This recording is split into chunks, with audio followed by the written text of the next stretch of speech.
Hey everyone, welcome to the most chill cat literally the most it is 6 degrees out. There, It is it si- it is very cold. it is ever so slightly less chill than it was yesterday, but then again, yesterday was -5. So Yeah, it is an extremely chill episode of the Bakagaijinshow. So chill, in fact, we can't be bothered to give less of a shit, honestly.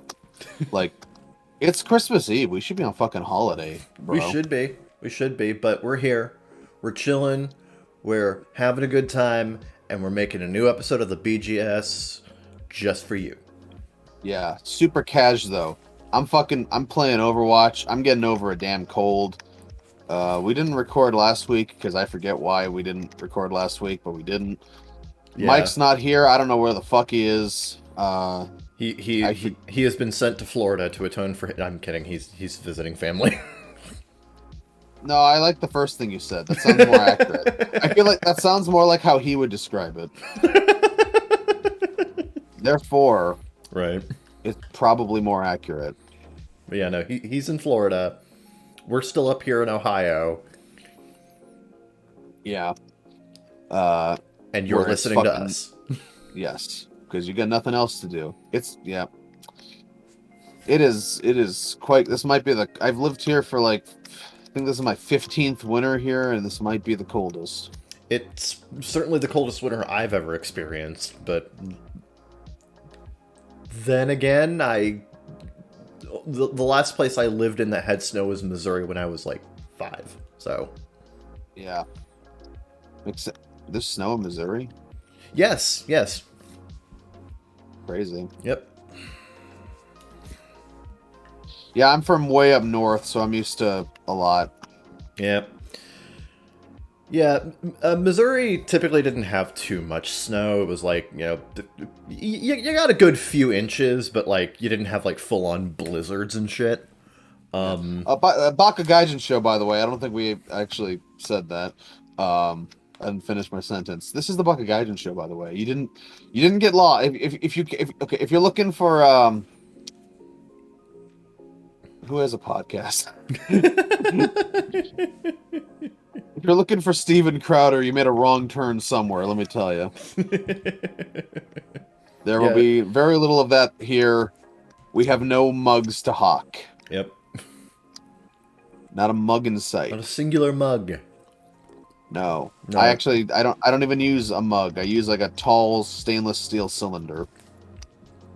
I use a mug. It's shaped like a Pokeball. I know, I've seen it. It's disturbingly it's disturbingly spherical is what it is. It's very spherical.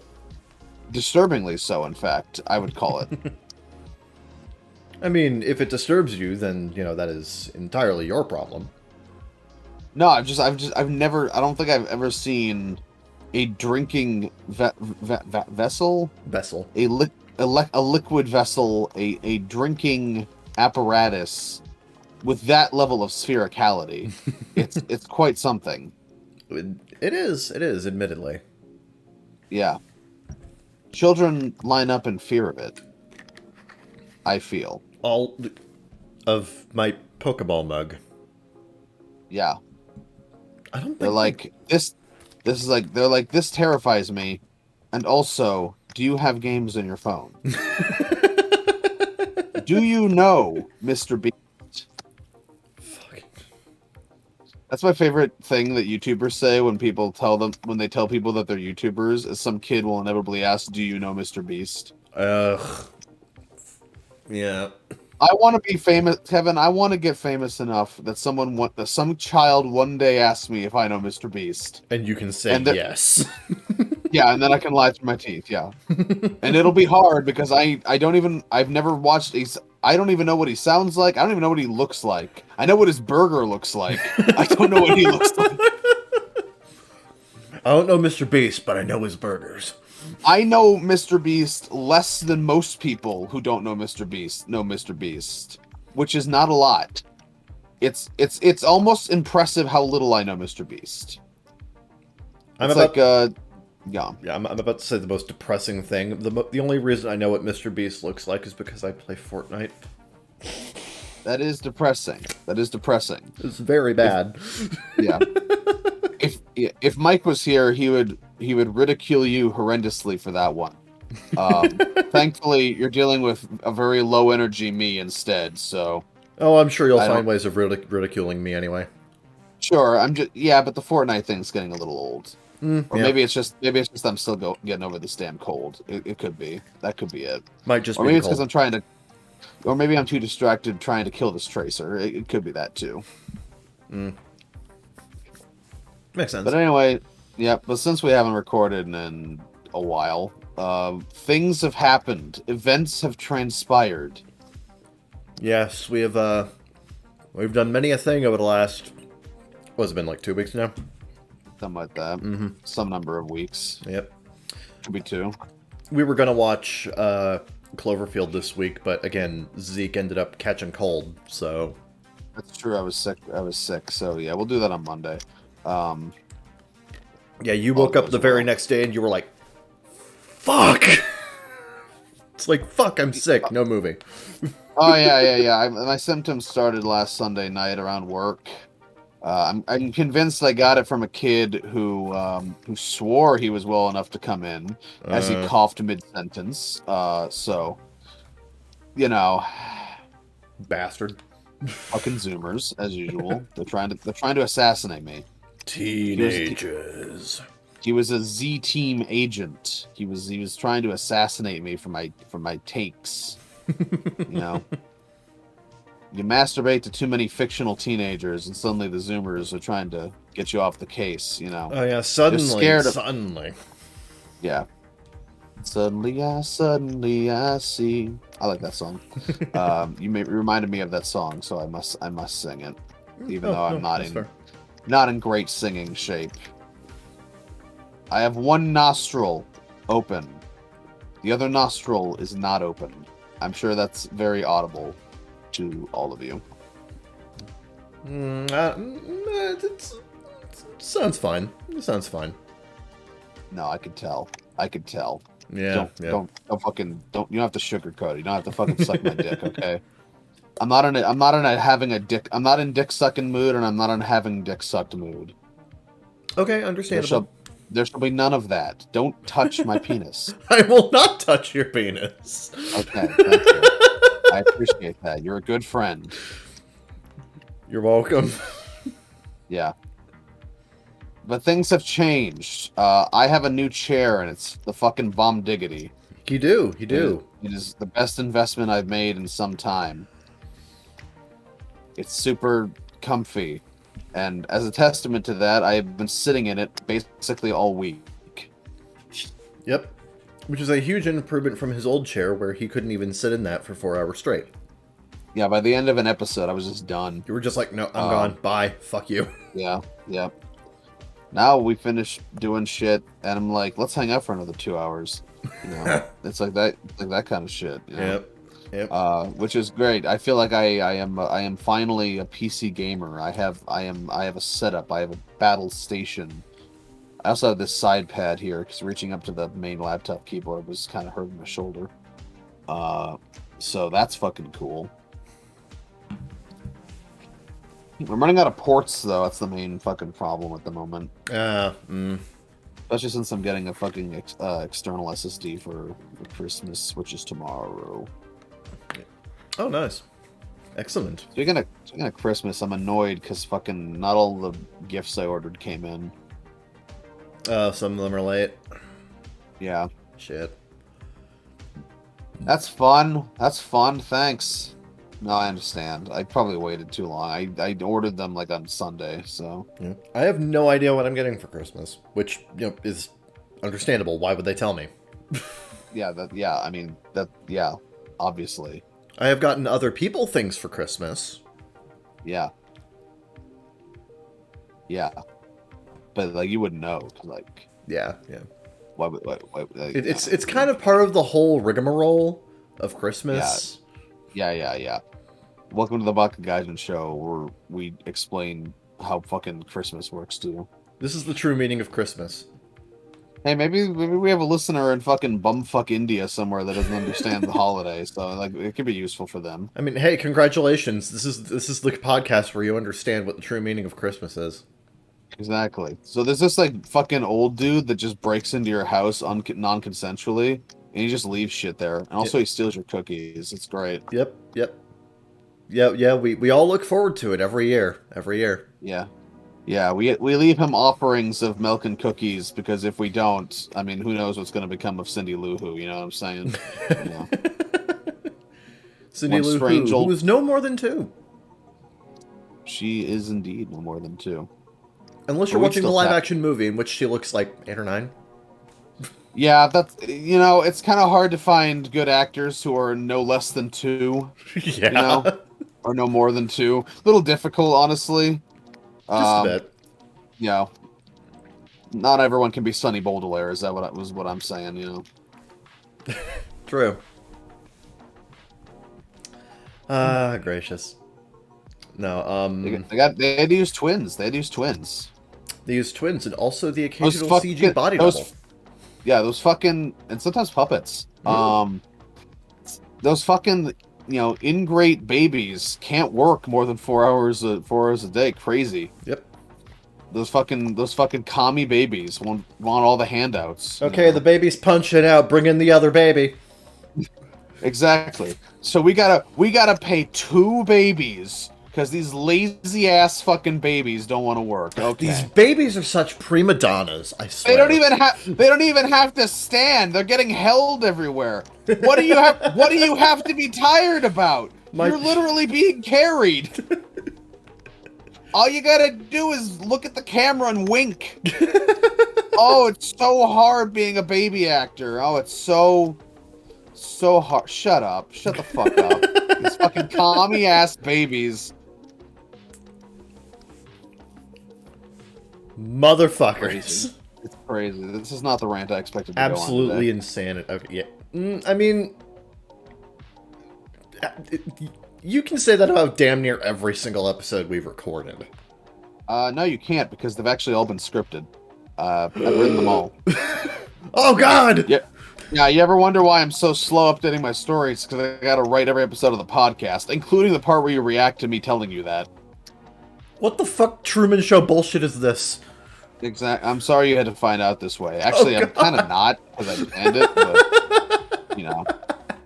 what a reveal. Right. Finally. I mean, we're past episode 100, so all lore has gone off the window. We're gonna jump the shark any week now, honestly. Yep, one of these days. This is the time for BGS seasonal rot. We're gonna go downhill.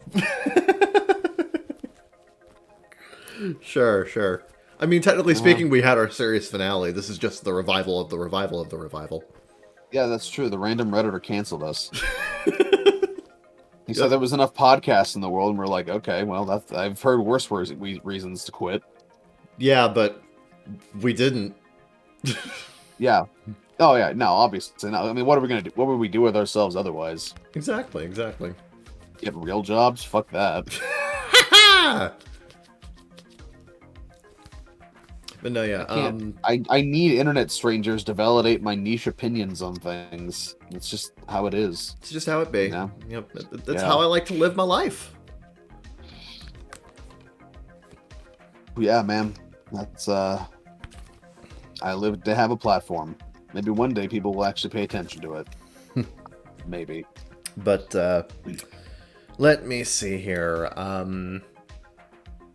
Please do. I'm still kind of sick and tired of talking easily.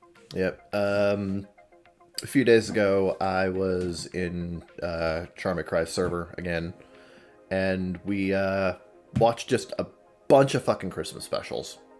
Not literally last night. No, it was like 2 nights ago. Time is an enigma. I've been sick. No, yeah, we watched the first episode of The Simpsons Roasting on an Open Fire.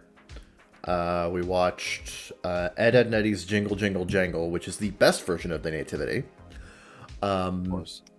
We watched the uncut version of Invader Zim, the most horrible Xmas ever. course. We watched Santa Claus is Coming to Town, which is actually better than I remember. Oh yeah. And we watched A Charlie Brown Christmas, and I personally have not seen A Charlie Brown Christmas in like 8-9 years, so that was nice. Yeah. But no, it was super fun. It was really enjoyable. Of course. I didn't get to I like watch. the part. I like the part where they go do do do do do do do do do do do do. Da-na-na-na-na-na. That'd be the most memorable sting in a while. Yep. Like Christmas sting, like it's something iconic about the do do do do do do do do do do. Yeah. I believe that song's called Linus and Lucy. I believe it's called Who Fucking Asked. Sorry, you walked right into that one. I did, admittedly. Mm-hmm. I was expecting some kind of, clap back from you, so good job. Good job. Clap Excellent. back, all on the floor. Clap back, you fucking whore. I don't think that's how the song goes, but sure, we can work on that. But I got the word whore stuck in my head because, man, Dub Uno really likes calling other women that. Just constantly. Oh yeah. That's great. Yeah, That's great. we're not going to talk about it much this episode, but we have been watching Future Diary. Yeah, because of the bet Kevin lost horrendously by like 10 million points or whatever. This is a lie. This is a fabrication. This is not No, canonical. you lost. You lost. Not by that much. The only point that matters is the one you win by, and you didn't have it. Therefore, you might as well have lost by 10 billion. See, we could have tied. Because, we were originally both going to vote Elden Ring. Yeah. Yeah. Mm-hmm. Yeah. But then I decided to make it interesting. Next time you make it interesting, bastard. I'm gonna do what I want. I made it interesting. I took some risky bets. Oh, so did I. Not everything I predicted paid off. I thought Lego Star Wars was gonna win. Didn't win. Nope. That was was me. I got that one. I voted for Modern Warfare 2 like 3 times and it didn't win anything. It didn't win shit. Yeah. It's amazing. We already talked about the Game Awards. We're just establishing that Kevin is a big fat loser again, as is the annual tradition of him being a big. Hey, I fought tooth and nail to lose by that 1 point. It's true, but in the end, it didn't even matter. But I guess it mattered a little. You got to get out of watching Twin Tail. I mean, I wouldn't have minded either way, but Sure, I would have. I'm gonna tell you, between these two shows, one I wanted to rewatch slightly more than the other. Yeah. Maybe significantly so. But yeah, we're this is not the Future Diary episode because we're not done yet. But we'll get to that. Yeah. I finished the Bumblebee video. Go watch it. That's true. Go watch that. You fucking. What else are you gonna do with your life? Come on. I'm pretty proud of it. Stop masturbating for 34 minutes. I forget how long it is. 27. Well, I'll factor in a bathroom break. 34 minutes and watch the Bumblebee video. Okay. Watch the Bumblebee video, you fucking ingrates. Watch it so he gets motivation to rank more fucking things. He needs to do the Starscream video. Yes, absolutely. And also the other 12 fucking tier list videos I've suggested you do. Yeah. I also watched 8 Crazy Nights. I fucking hate 8 Crazy Nights. I recommend people don't watch 8 Crazy Nights and then they instead watch the Nostalgia Critic review of 8 Crazy Nights. That is a better time than watching 8 Crazy Nights. It is. Unironically, I hate 8 Crazy Nights so fucking. It's such a bad movie.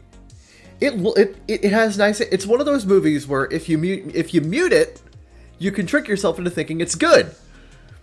Because it's a very well animated movie. It's got very appealing character designs, and you might think it's a good movie if you mute it, but no, don't unmute it. No, it's very bad. Like, halfway through that movie, everybody in voice chat was just in fucking agony. Because it's like, the first part of the movie isn't that bad. It's got a couple of fine enough jokes, but the second Davy's trailer catches fire, oh no, it's all downhill from there. It just gets worse and worse. Yeah, it's definitely on my list of films that you should definitely experience, but experience it vicariously through Doug Walker and not through actually watching it.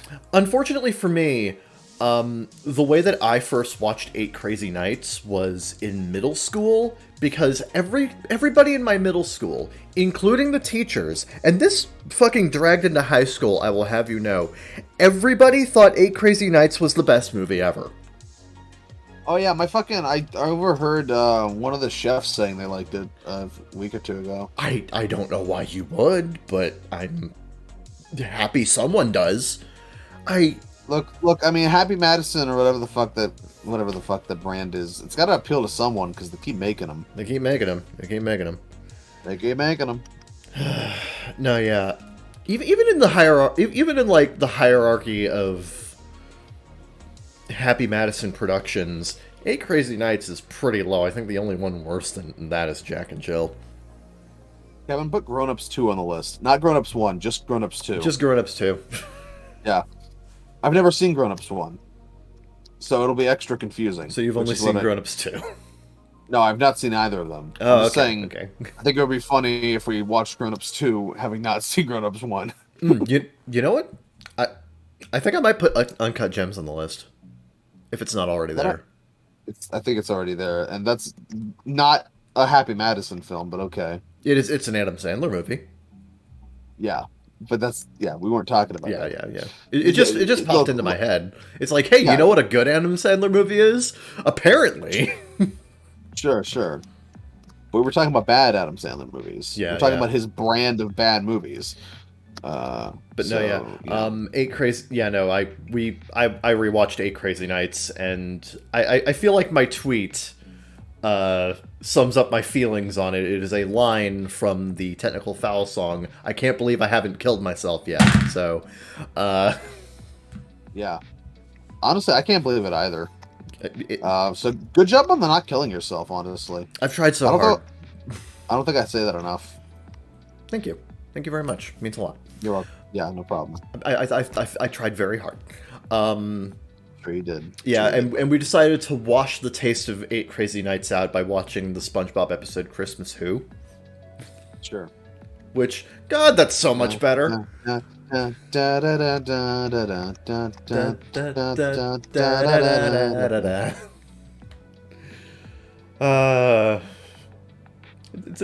a good. That was a good pick me up after that fucking movie. Like, nobody wanted to leave the call after 8 Crazy Nights because it's like, please let us watch something good. What the fuck is my team? Okay. Yeah, I also did my yearly tradition. I have resumed the yearly tradition, which I have unfortunately not been able to do the last 2 years because tragedy. I have resumed my yearly tradition of watching The Disappearance of Haruhi Suzumiya, the best movie ever made, don't at me, on December 18th. I mean, only because Cocaine Bear isn't out yet. Okay, but if I watch Cocaine Bear, would that be before or after Disappearance?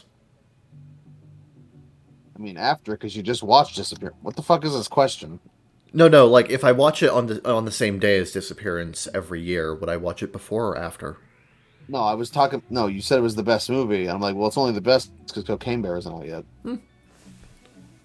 Which, you know, automatically, that's gonna supplant it, clearly. Yeah, obviously. I'm sorry, does Haruhi have a bear that does cocaine in it? Didn't think so. No, it doesn't. It's true! That is a very clear distinction. You know, movies that have Cocaine Bear versus movies that don't have Cocaine Bear. No. Movies that have bears doing cocaine is automatically superior to movies that don't have bears doing cocaine. And I don't think that's an uncontroversial statement, frankly. Apparently that bear is called Cokie. That's adorable.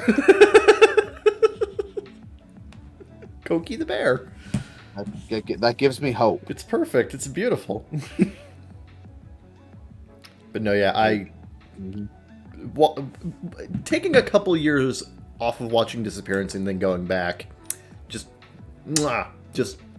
really makes you appreciate how, like, just perfect that movie is. Just love that movie so much.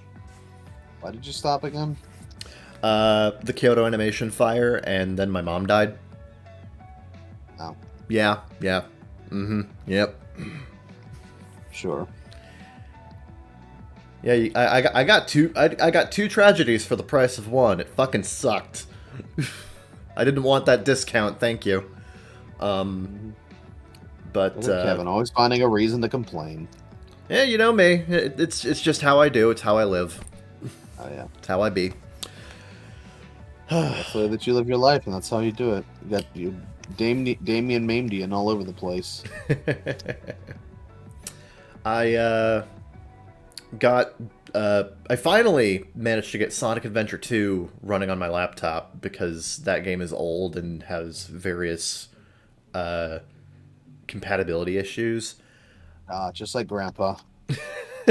I have to run it in windowed mode at 900p, which to be fair is... Like Grandpa. Which is to be... What? You don't want to know what the P stands for.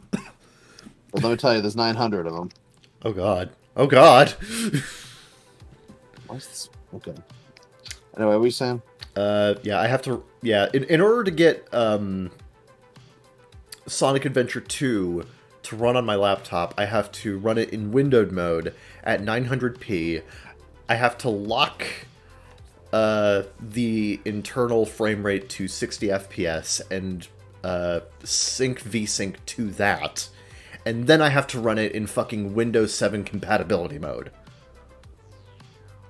It works now, but god, it was a bitch to get it to work. I'm liking.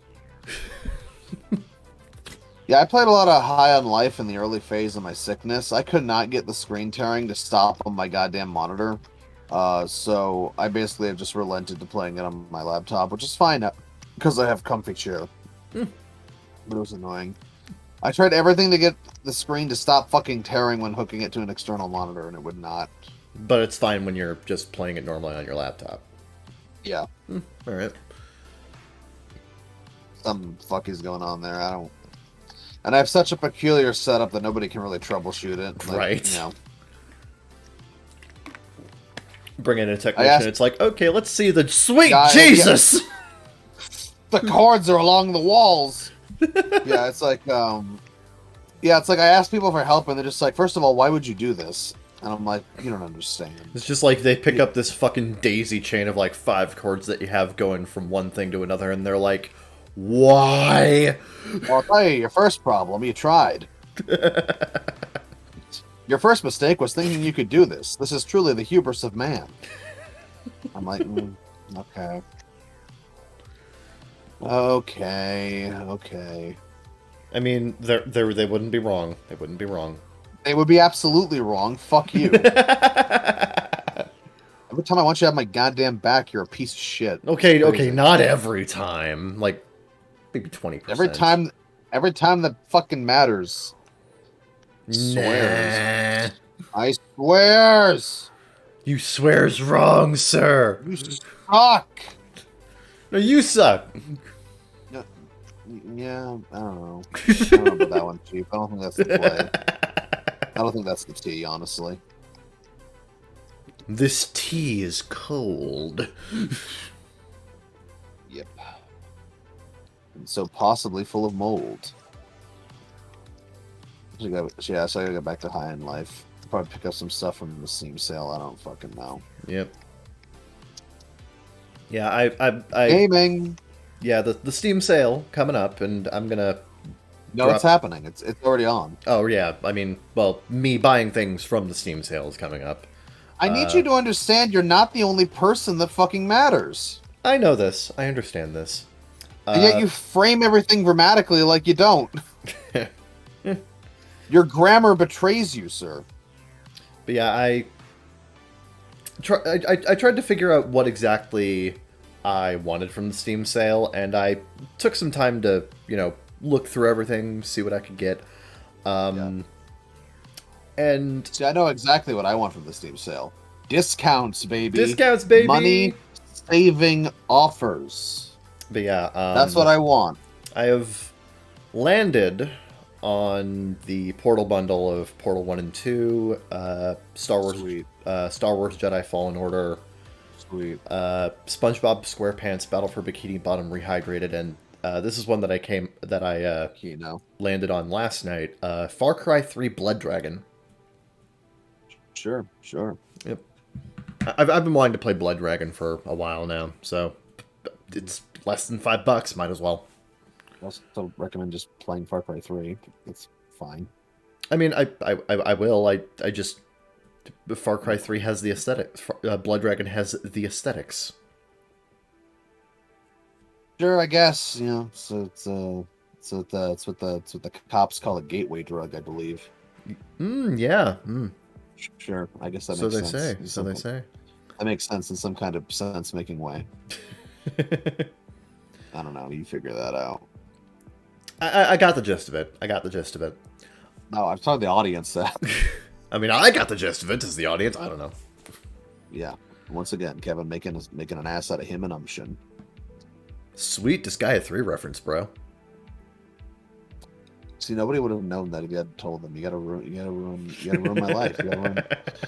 Dude, I didn't know until we went through it. You, sir, are a toxic influence. You know that? No. Yes, actually. Yes. Yeah.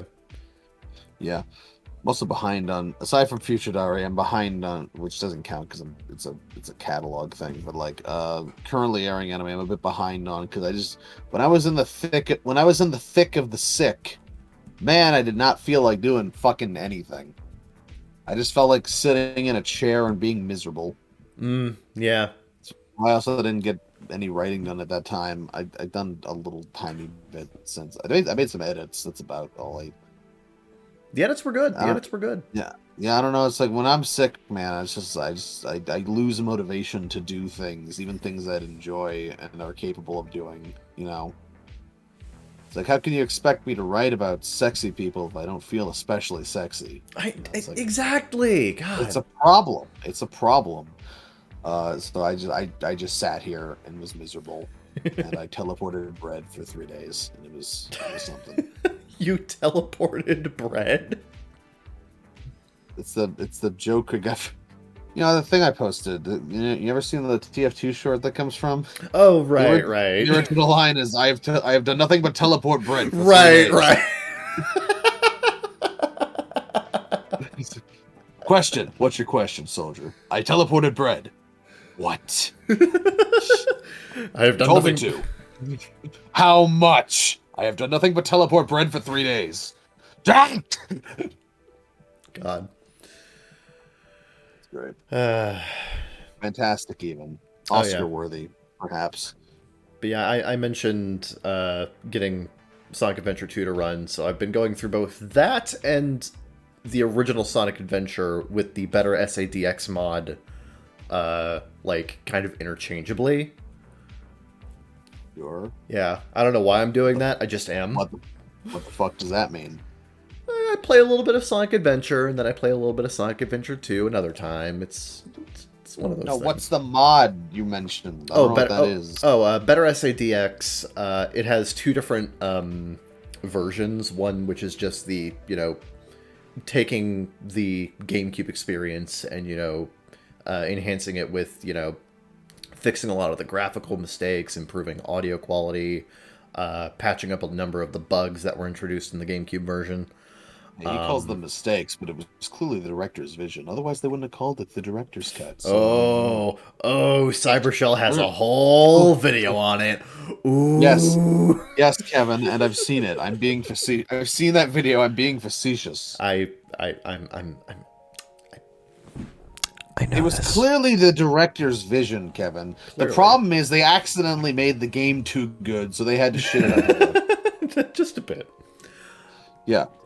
It was never supposed to be good. That's the problem. Yeah, they made it too good. Yeah, I'm playing the better SADX enhanced GameCube experience, and there's another version of the mod called the full Dreamcast conversion that just changes all the graphical aspects to the Dreamcast version.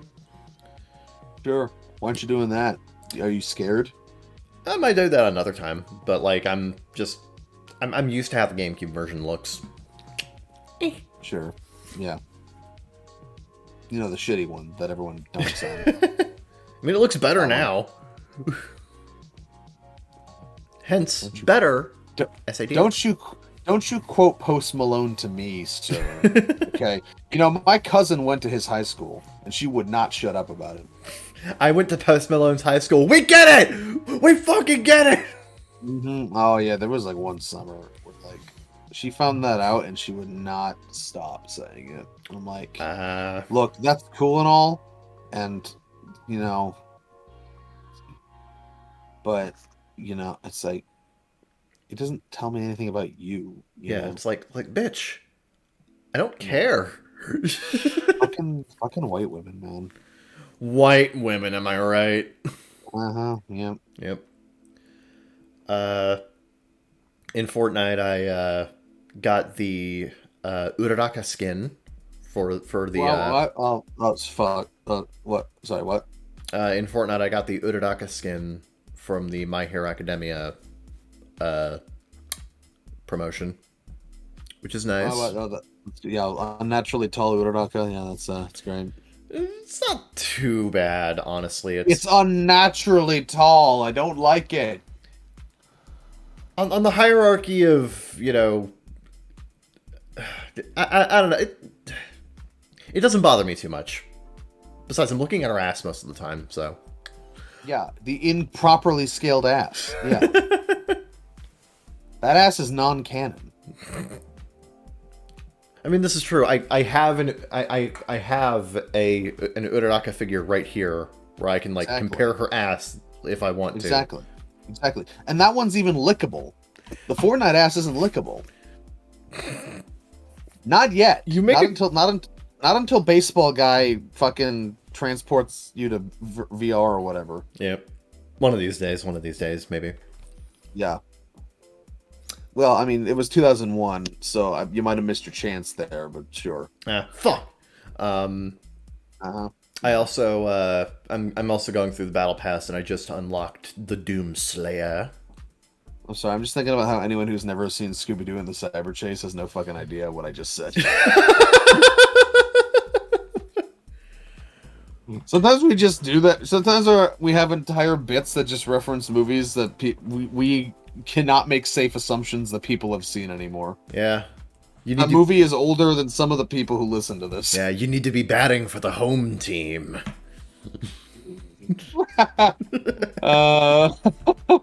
It's such a funny movie. It's a funny movie, but it's also a very bad movie. It's funny. It's funny, but like half the time you're laughing at it, not Yeah. See, it's one of those like you described it best as it's one of those movies where when you watch it as a kid, it's easy to think that it's good because it's like, oh, it has all these cool ideas and cool concepts and it looks visually interesting, but as you get older and you peel back the layers, you're like, wait a minute, this is dog shit. Yeah, Cyber Chase might be the ultimate movie that demonstrates the difference between how kids and not kids interpret media. Yeah. It's academically fascinating for this reason alone. Absolutely. Anyway, let's stop talking about Cyber Chase more than it deserves. Yeah, there are better Scooby-Doo movies worth our time. No, I don't. No, we're not talking about Scooby-Doo today. No. I know. I'm just saying, if we were going to talk about Scooby-Doo, there are better movies. In fact, Scooby-Doo is now banned. If you talk about Scooby-Doo one more time, I'm gonna fucking punch you. Ruh-roh.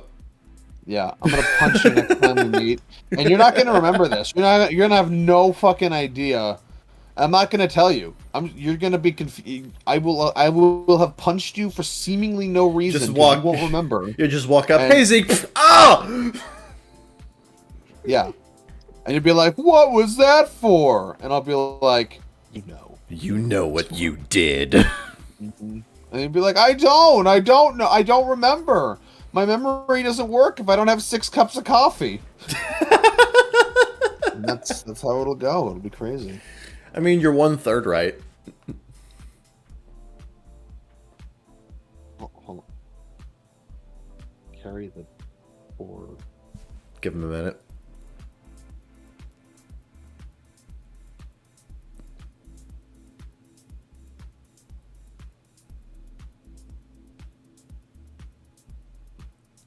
You good? Yeah, I'm taking my minute. Okay. Yeah. I mean, you're giving me a whole minute. I mean, not like a literal minute. The minute is like in a figurative sense. How am I supposed to know? You gotta clarify these fucking things, man. You're a fucking Indian giver, you know that? What the fuck does that mean? What? You never heard the... Go Google it. God. Fucking... Okay. It is not my job to educate you. Says the guy who keeps insisting that it's ham basket. It is. It's not. It is. It's not. The psychopath thinks people store disembodied hands in baskets. It's crazy. You know what's a more sensical, sane, and legal thing to carry in a basket? Ham. Hell in a ham basket. I'm tired of your nonsense.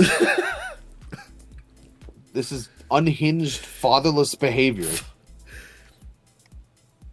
He's right. It's yeah. This is a factual statement. When I'm not, it is literally fatherless behavior. Literally. God, fuck. Yep. Anyway, what the fuck we were talking about? I don't fucking know. Well, that's unfortunate. I was just going off on, random shit I've done over the last 2 fucking weeks. Which, to be fair, is more stuff than I normally do, so that's fucking something. Yeah. Fuck up into the wall, sorry.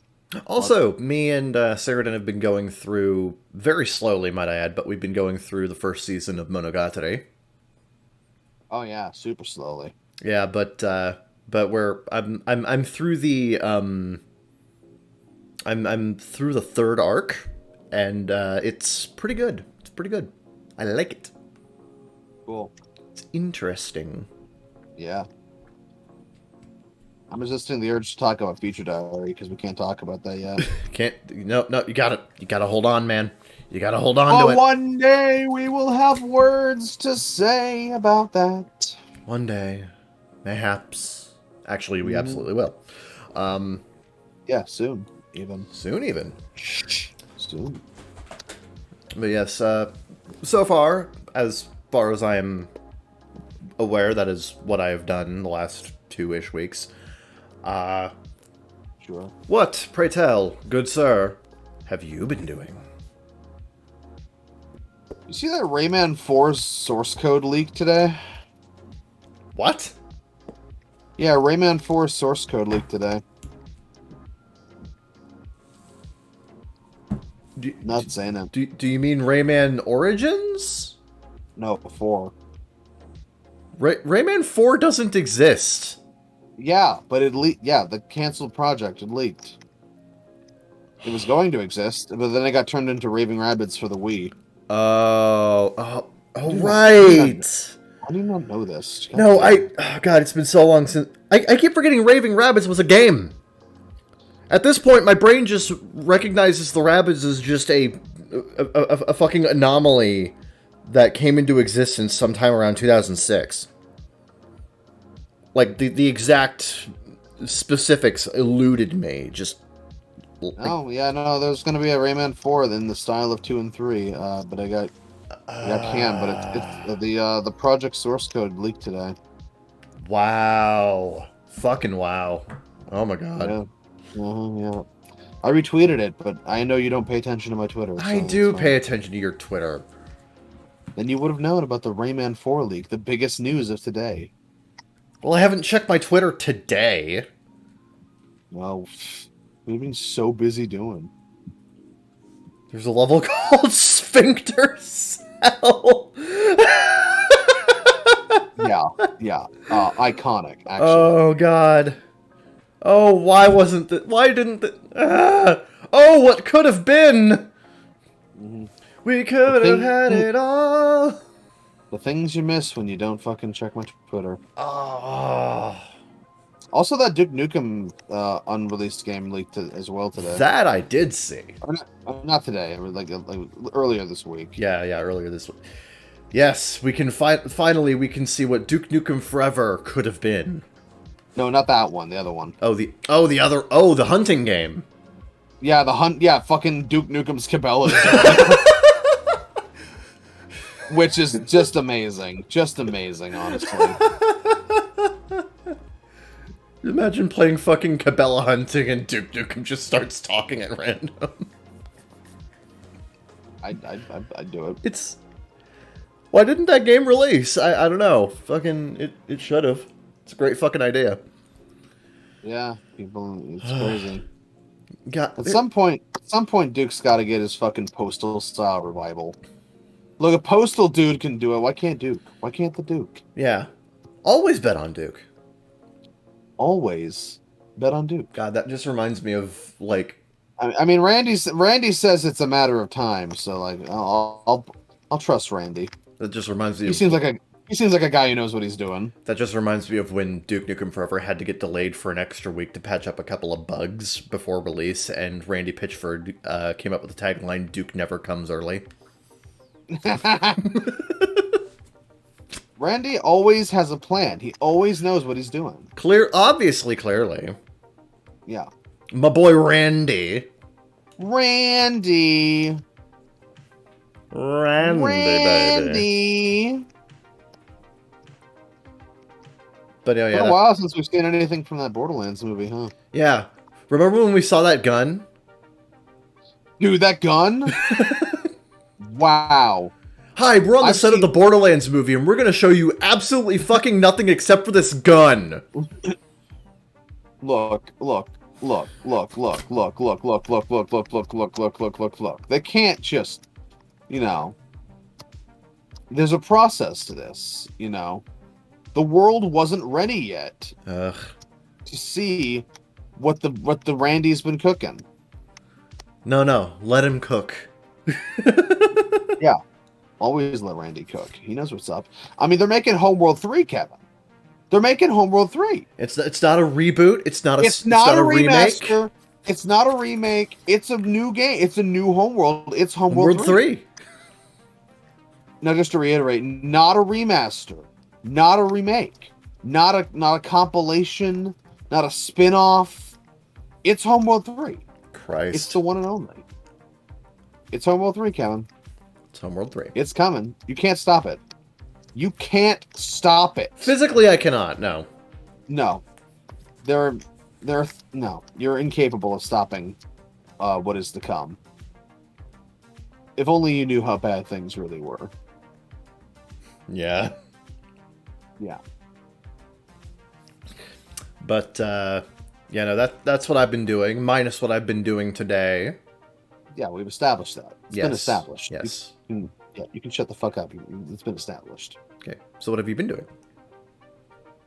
Mostly being sick and playing Overwatch. And watching some Feature Diary. That's about the gist of it. I played some High on Life as well earlier in the week. Ate a lot of snacks because the relatives sent a bunch of fucking shit in the mail. Hey, nice. You got snacks. Yeah, so being miserable, getting fat, being cozy in this chair, it's a whole thing. It's a whole process. Mm-hmm. It's a whole, Watch Caddy's Spyro video. That was the time. I've watched the first half of it, and it's interesting. Mm-hmm. Oh yeah. I love how like fucking most of the cameos are just him going like, "Isn't that right, random YouTuber?" And then they're just like, "What?" Oh yeah. Everything that people say about VTubers is right. I felt so seen in that moment. Caddy and I knew you would love. I knew you loved that. I had a feeling. Caddy and I, we don't always see eye to eye. He's a filthy auntie. He supposedly hates Jack too. But sometimes we connect, you know? Yep. Every now and then, he's a filthy auntie. Did you not see the beginning of the Jesus video? Oh, right. Right. Mm-hmm. Yep. Jesus. It's a sad state of affairs when people you like turn out to be aunties. So, you know, It's deeply unfortunate. It's deeply unfortunate. I've stopped watching Rebel Taxi because of it. Rebel Taxi is obnoxiously like that, though. Like, it's just... That's true. Like, I didn't stop watching Caddy because I knew it would probably literally never come up again. Yeah, it's just like, it was a one-off thing. It was just like a joke or something. It's just like, it's just a one-off whatever thing. Like... Yeah, but Pan's got like a... With Pan, I'm like, I know this is going to come up again. Once you fall down the ante-hole and you cover cartoons, you start going like all... He's going to go full animated antic one day, I swear. Mm. You know that guy that keeps fucking trending that I hate? Yeah, him. Mm-hmm. Yeah. Every time I see him, I'm like, oh, that's an interesting... Oh, wait a minute, that's that fucking douche. Wait, hold on a sec. Ooh, yeah, I it's have that like one guy. yeah, it's like I have a wait a minute, I hate golf moment, but for people. Wait a minute, I hate animated antic. Yep. Sometimes it'd be like that. Sometimes it'd be like that. My day be so fine. Then animated antic on Twitter. My day be so fine. Then boom, Matt Walsh. Yeah. Why can't he have a funny? Why can't he look funny like fucking Charlie Kirk at least? You know what I'm saying? Yep. See, like every far right pundit should have an obnoxiously hilarious appearance that we can mock viciously, like Charlie Kirk's small face. You know? Yes. Yeah. Dude looks like a fucking cartoon. It's crazy. or Jordan Peterson's obnoxiously high voice. You know? We'll see who cancels who. Something we can like point to and be like, oh, that's why they're insecure about everything. They all have one. They all have at least one. Yeah, and the ones that aren't immediately visible, it's probably small penis. Let's be honest. Yeah. Probably. Without a doubt. Probably. If I had to guess.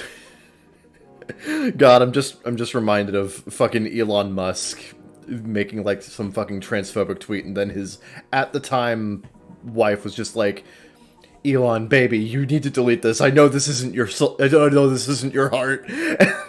It was back when they had like matching anime girl avatars. Time flies.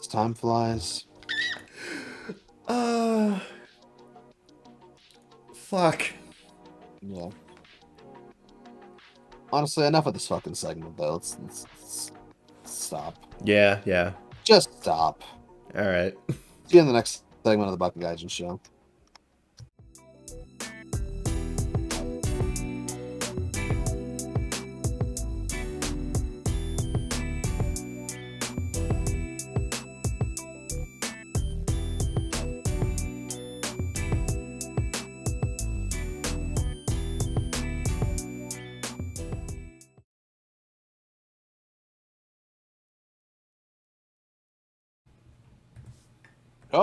Kobe.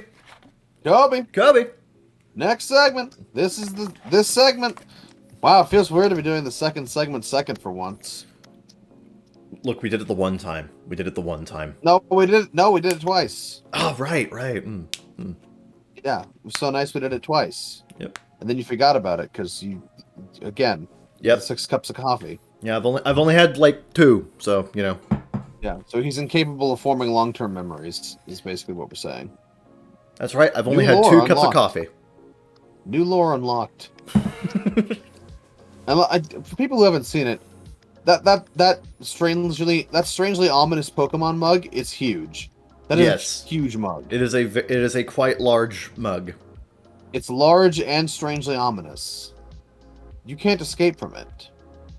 That is correct. I've only had 2 cups of coffee. Crazy. Anyway, we saw a movie. We did.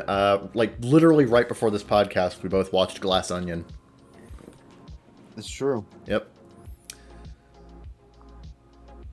Zeke, buddy, Uh-huh. pal, friend. Yeah. Mm-hmm. Gonna keep it real with you. Gonna keep it 100. No, I'd prefer if you lied to me, honestly. I'm not going to. Okay, well, once again, I never get what I want. But yeah, no, I'm gonna be real with you. Yeah, Glass Onion is better than Knives Out. I don't agree, Really? but I think it's pretty good. Interesting. Let's have a conversation. Yeah, I know. Among Us. That's true. Honestly, that was the perfect way to introduce Blanc, honestly. Yeah. If you know what, if you're gonna introduce Mr. Benoit Blanc in any way, Among Us. It's like, we saw you going into electrical. You're the imposter. I just don't get this game. I just don't get this game, honestly. I love how he has a fucking like a fucking tangent later on where it's just how much Clue is a shitty game. Yeah. Oh yeah, I love the idea that he either doesn't get or thinks any kind of detective style game is dumb, despite what he does. It's great. Him going Anyway. on. Okay. Slow down, Kevin. Slow down. Yeah. The first hour of the movie is just I like how the first hour of the movie is basically just the main antagonist of the movie being like, the mystery's gonna be really cool. My murder mystery's gonna be really cool. It's gonna be great. You're gonna think it's really clever. You're gonna think it's really smart. It's great. And then like he just keeps doing this for an hour, and then in 5 minutes, Blanc just deconstructs his entire narrative in like one go. Oh yeah. At which point Blanc is just like, boy. Yeah.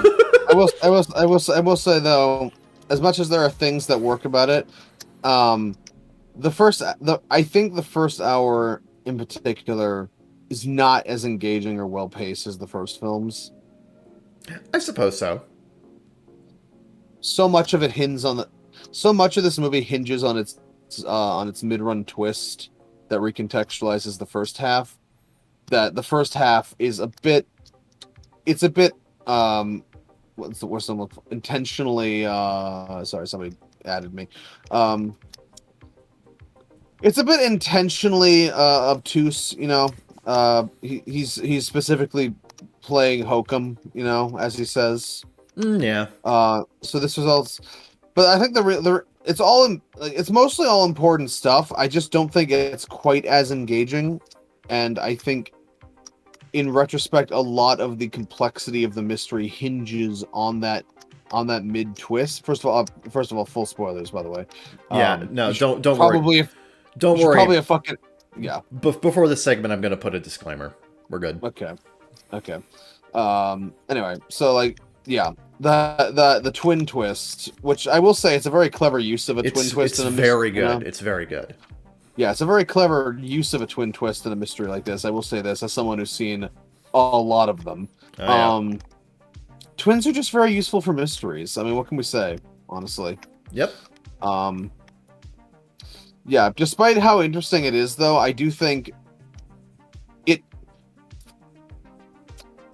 Obviously, part of it is, you know, the conceit of the film, the glass onion itself, like the point being made, you know, the ultimate conclusion, whatever. Something that seems complicated but is actually simple.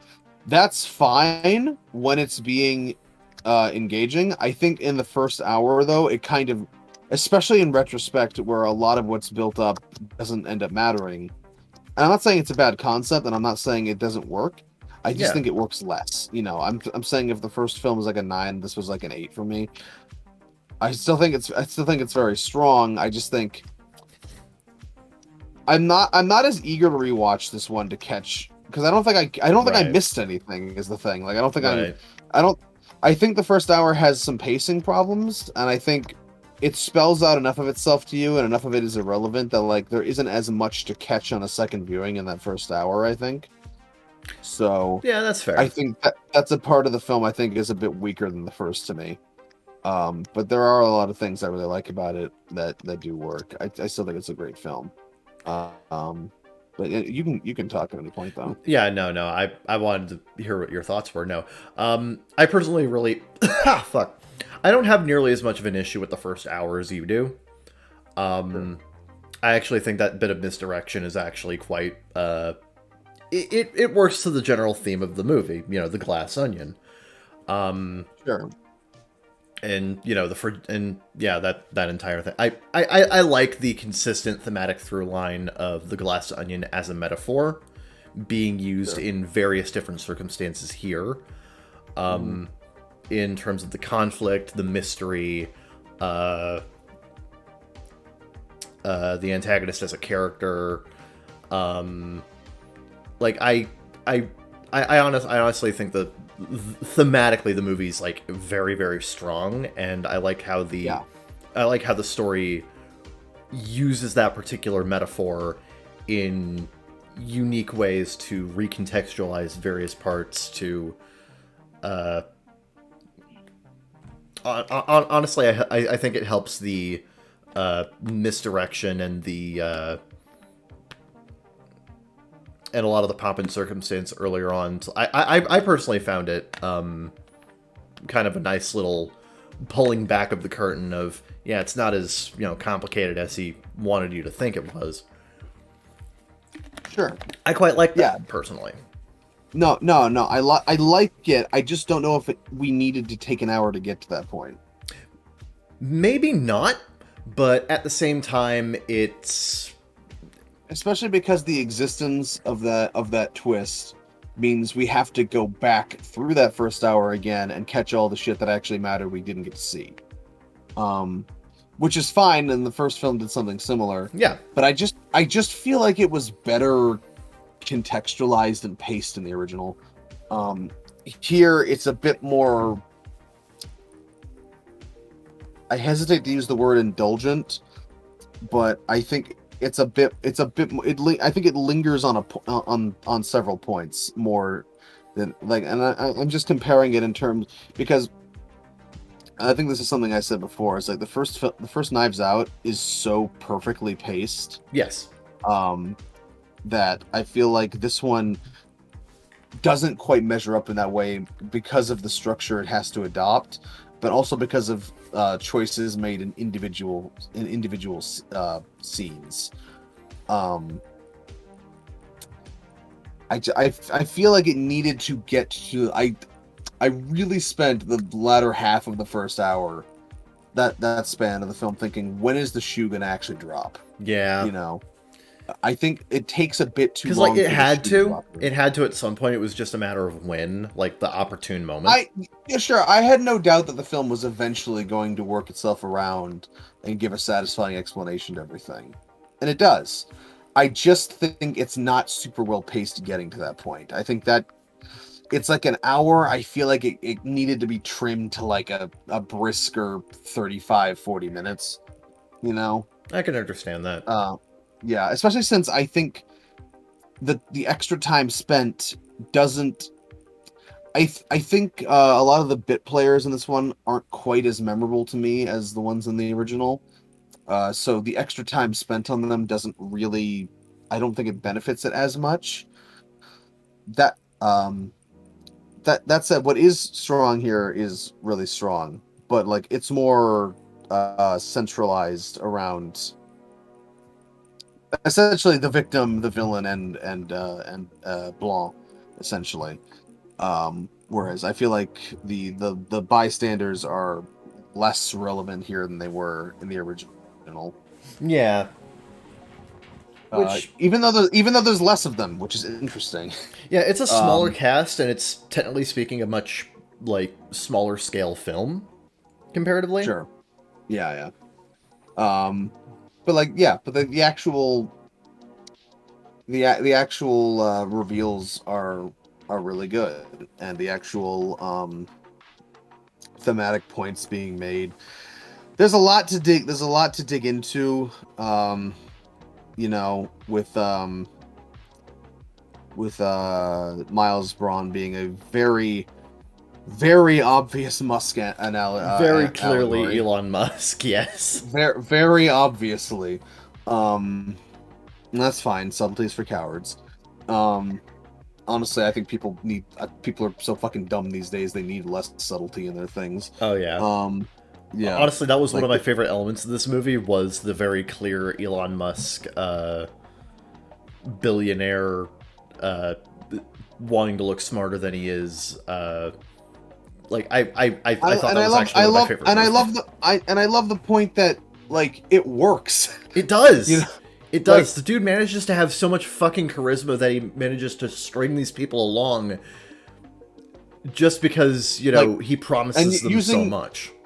using a quote unquote murder mystery as a vehicle to explore this theme that like of misdirection and misinformation and deflection, where like if you just bullshit people constantly enough, you can get away with some crazy shit. Yep.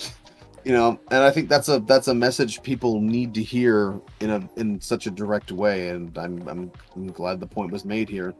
It's a satisfying thematic point. I love how even the smartest thing he comes up with was still taken from something Blanc told him, and Blanc is just like, "This is dumb," and then another one of the characters is like, "It's so dumb, it's almost brilliant," and he's like, "No, it's just dumb." Mm-hmm. Like, Miles Braun. God, Miles Braun is a great character in this movie, and Edward Norton does a beautiful job. Absolutely. I spent half the film thinking it was James Woods, but yes, it is. No, Norton. that's a. How did you think that was James Woods? He kind of sounds like him, and also looks like him. Look, man, I know the Hulk when I see him. See, I'm used to the other Hulk, so Yeah, no, that's fair. yeah. I wasn't super familiar with Edward Norton, but he does a great job here. He really does. He does such a perfect job of getting across the highly charismatic, but ultimately just fucking bone dumb motherfucker that Miles Braun is. Yeah, as you mentioned, I love the twin twist. The twin twist is really good. Nice, yeah. The actress for Helen and Andy is Janelle Monáe, and she does an absolutely fantastic job. Oh yeah. Kate Hudson as Birdie J is absolutely fucking hilarious. Oh yeah. Are you don't tell me you thought that sweatshop meant a place where people make sweaters? No, sweatpants. Sweatpants. It's yeah. It's nice. Yeah, no. It's an eclectic bunch. Oh yeah. You know, like the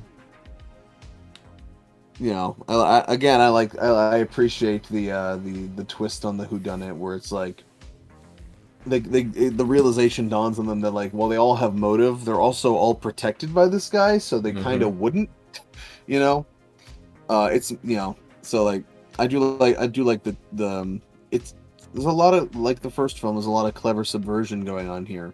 There is. I think when it finally gets to the point of it, it's well done. Once it like the ending of this movie is like insanely fucking satisfying. I absolutely will say that. Sure. Yeah. Yeah.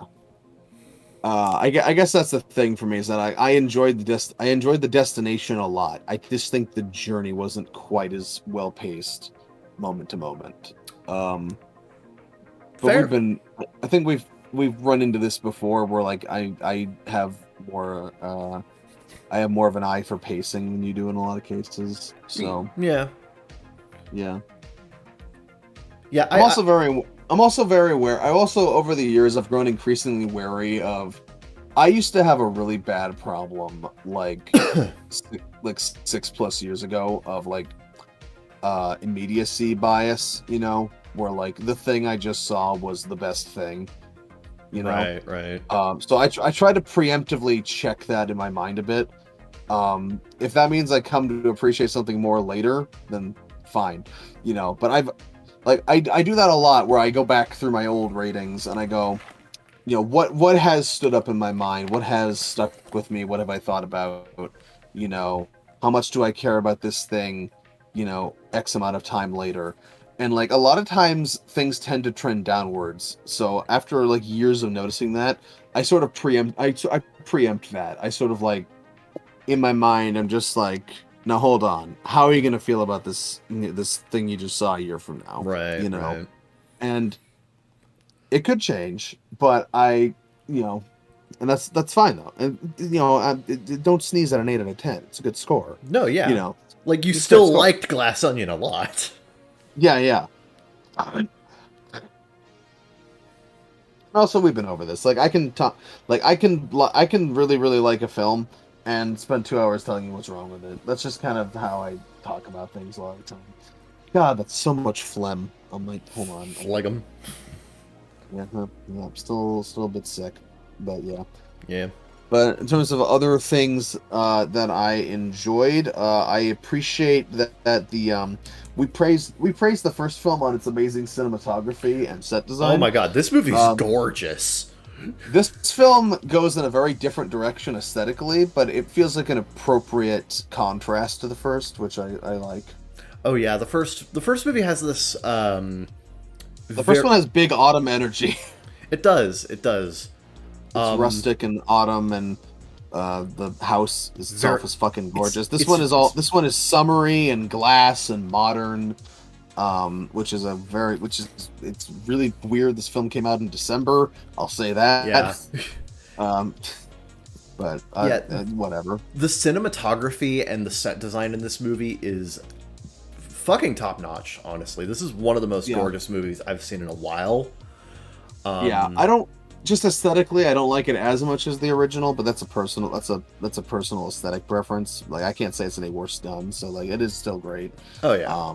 But it's going for a very different thing for contrast's sake, and that's fine. Yeah. It's fine. Yeah. You know, DR21 tropical for a reason. You know, Yeah. there you go. Um, would you say Glass Onion is the DR2 of Knives Out? no, no, Okay. Okay. no. Honestly, my favorite set in the film was probably the outside balcony of Blanc's apartment or his Yes. flat or whatever. Yes. That's an amazing fucking view and an amazing fucking balcony. What the fuck? It's like, dude, holy shit. Yeah. Like, you're living it up with your boyfriend. Holy shit. It's actually crazy to me because when you first see the interior of his bathtub or whatever, it actually looks like it might be kind of a rundown place, but then you go out to the balcony, it's like, this is an amazing fucking house. What the fuck? Yeah, dude, what the fuck's up with your bathroom? Yeah, his bathroom looks like like a duplex somewhere in the middle of nowhere, but like Yeah. you go outside, he has this great city balcony. It's fantastic. Yeah, and I really enjoy Benoit Blanc as the connective tissue here. I think he's a great take on the detective archetype. I enjoy how standalone this is. Like you could totally watch this without having seen the first at all. Yeah, that's a very good element of these two movies, is that they have Benoit Blanc as the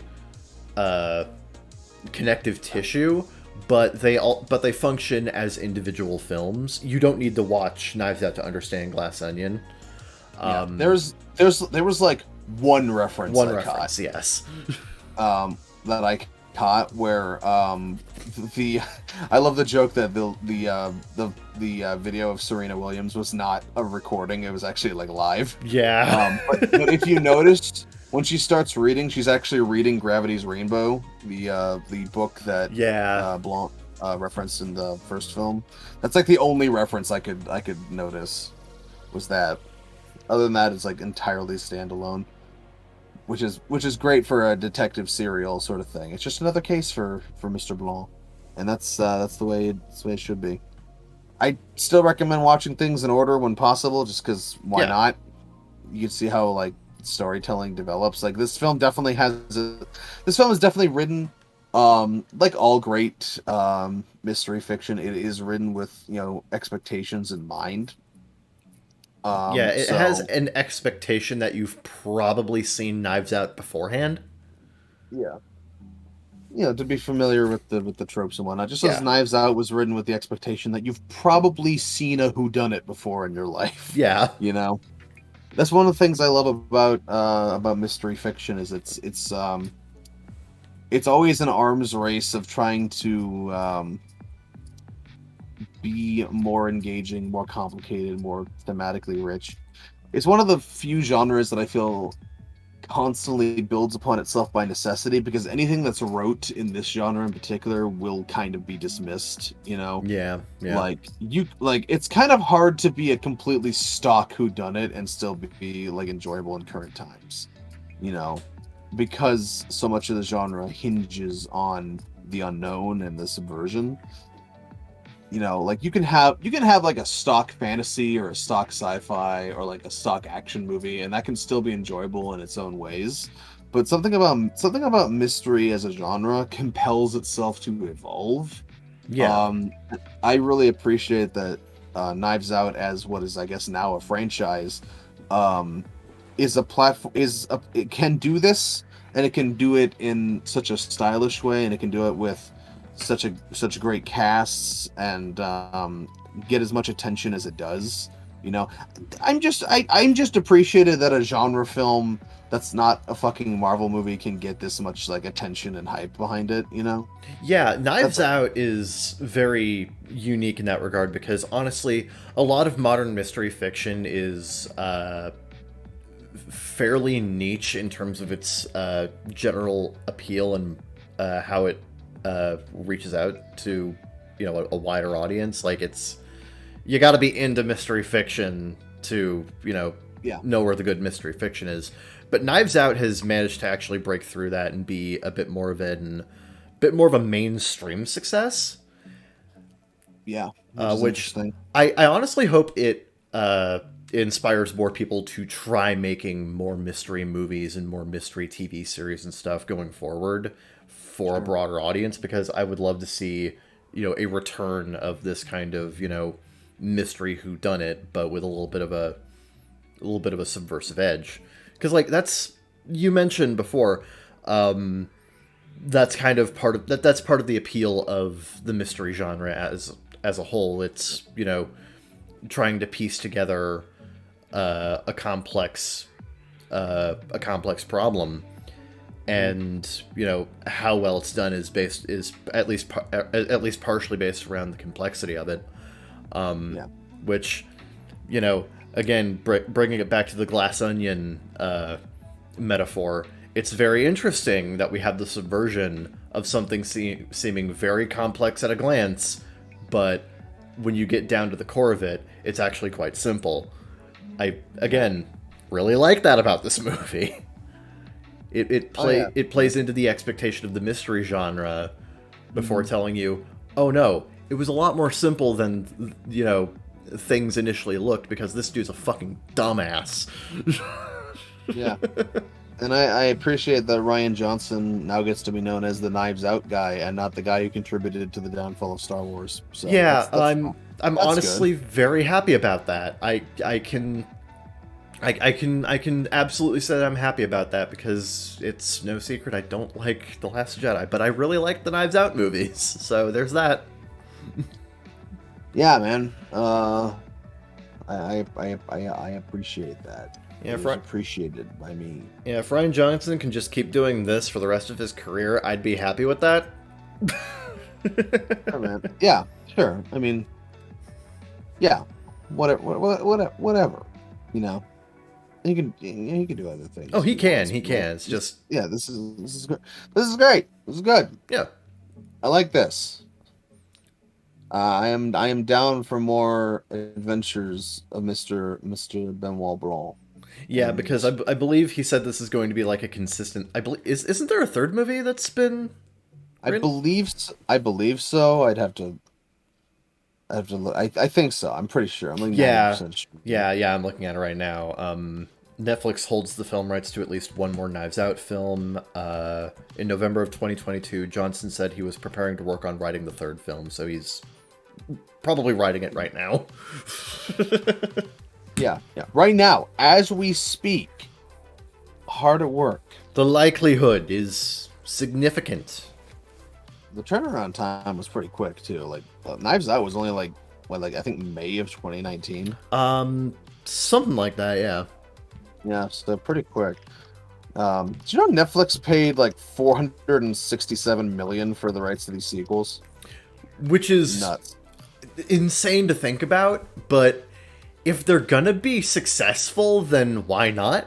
I mean, yeah, I'm glad they exist. I'm just saying, I wonder why they're hemorrhaging money. It might be because they spent nearly. It might be because they spent nearly $500 million on 2 movies. Yeah. That they didn't even, and that's not funding. That's just the rights. Yeah, they were already funded. The movies were already going to get made. They just spent nearly $500 million just to say, we get to release these movies. And also, Netflix turned down free money when Glass Onion was in limited release because a lot of theaters noticed that Glass Onion was getting very high per theater averages for attendance, and they were like, this movie could do gangbusters at the box office. Please let us play it more. I have no fucking idea why this was a limited, like a 1 week like theatrical release. I have no idea. I have no idea. And the thing is, Netflix had theaters across the country literally begging them to like play the movie more, and Netflix was like, nah, 1 week and we're good. Like, yeah, Netflix. I mean, I get it. I get it to some extent. You know, they're Netflix. Theaters are the enemy, but also, it's your films. You make the money from it, so it's it's also just contributes to the greater problem of just like, it's just so frustrating that like even when non-fucking superhero things do really well at theaters, they're not allowed to do well at theaters. You know? Yeah. Like, even when they are doing well, there's some bullshit fucking reason from the license holder where like they have to take. And it's like, you know, I don't like theaters, but people like theaters. If theaters are going to exist, I'd prefer that they show more than fucking Marvel movies, you know?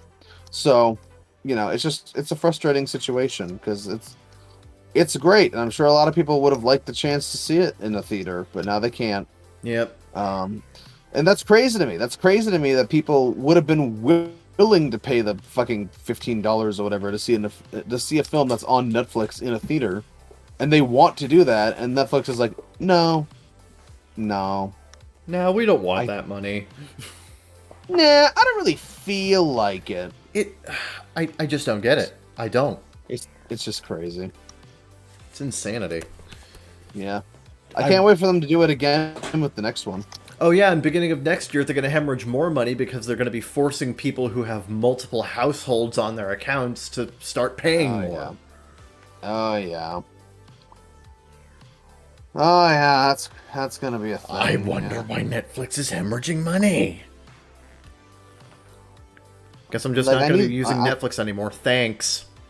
I need them to understand that like password sharing is part of the perceived value of the service, you know. You want the fact that you can do it is part of the value equation to people. Yeah, you can't just pretend it's not. You want to know why every other streaming service isn't doing this? Why they're allowing password sharing and shit? It's because it works. It works to get people into the service.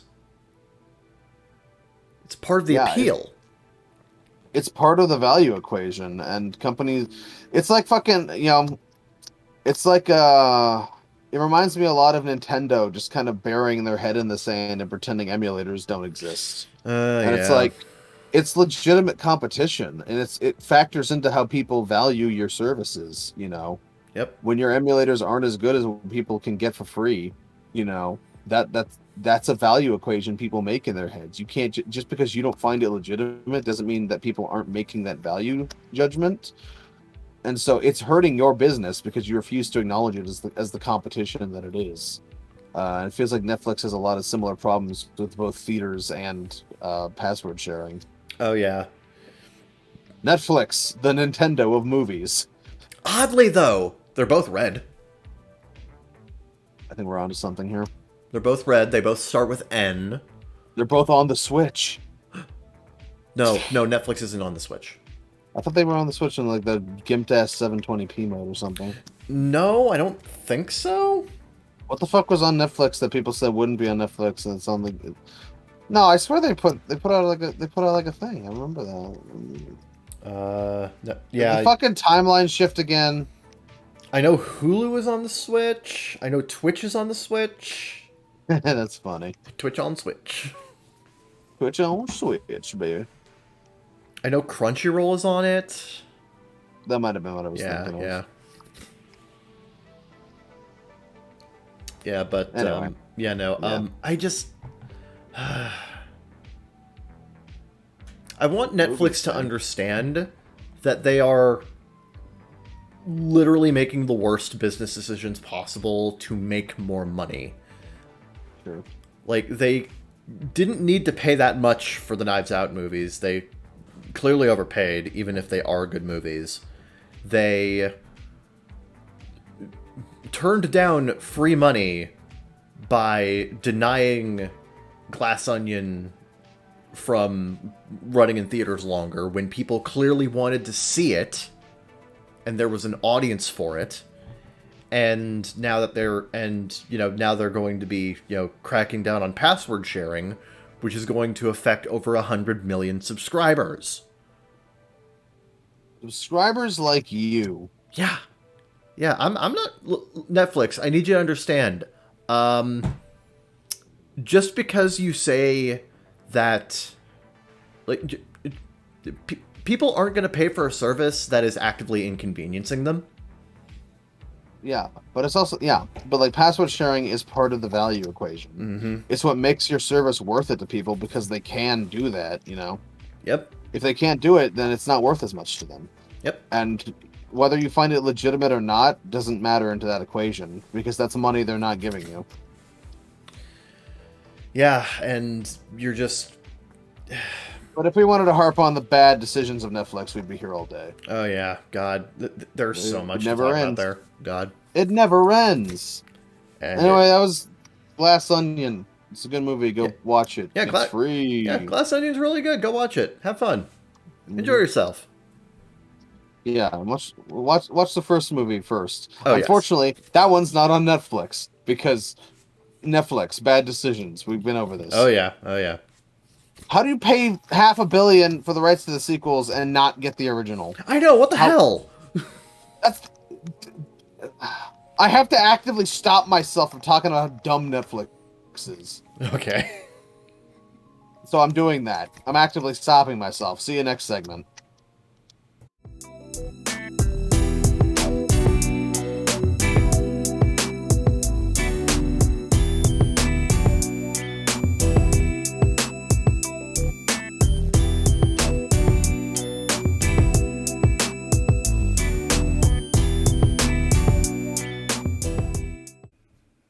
Welcome back to the bakagaijinshow. Woo. With us who fucks it's true. Let's read another fucking Tifu. Oh yeah. Cause this is the Reddit dive. The Reddit dive where we look at other people's lives and say, well, I'm glad that I'm not them. I think it came together. It was a little rough, but I think it came together. Yeah. It worked. Medium Tifu. Medium Tifu. This post was from 8 hours ago, and it feels like it. Ooh. From Spanish Peanuts. Today I fucked up by leaving my door open to run out and grab mail in this obnoxious storm. So yeah. Oh boy. I left the door open. Mailbox is along the front sidewalk, not at my door. Where it should be.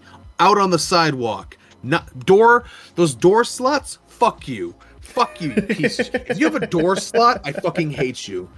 Making the fucking poor mailman walk to every individual house. Fuck you. Because you can't be bothered to walk 10 feet for your fucking mail. Fuck you. I hate people with mail slots.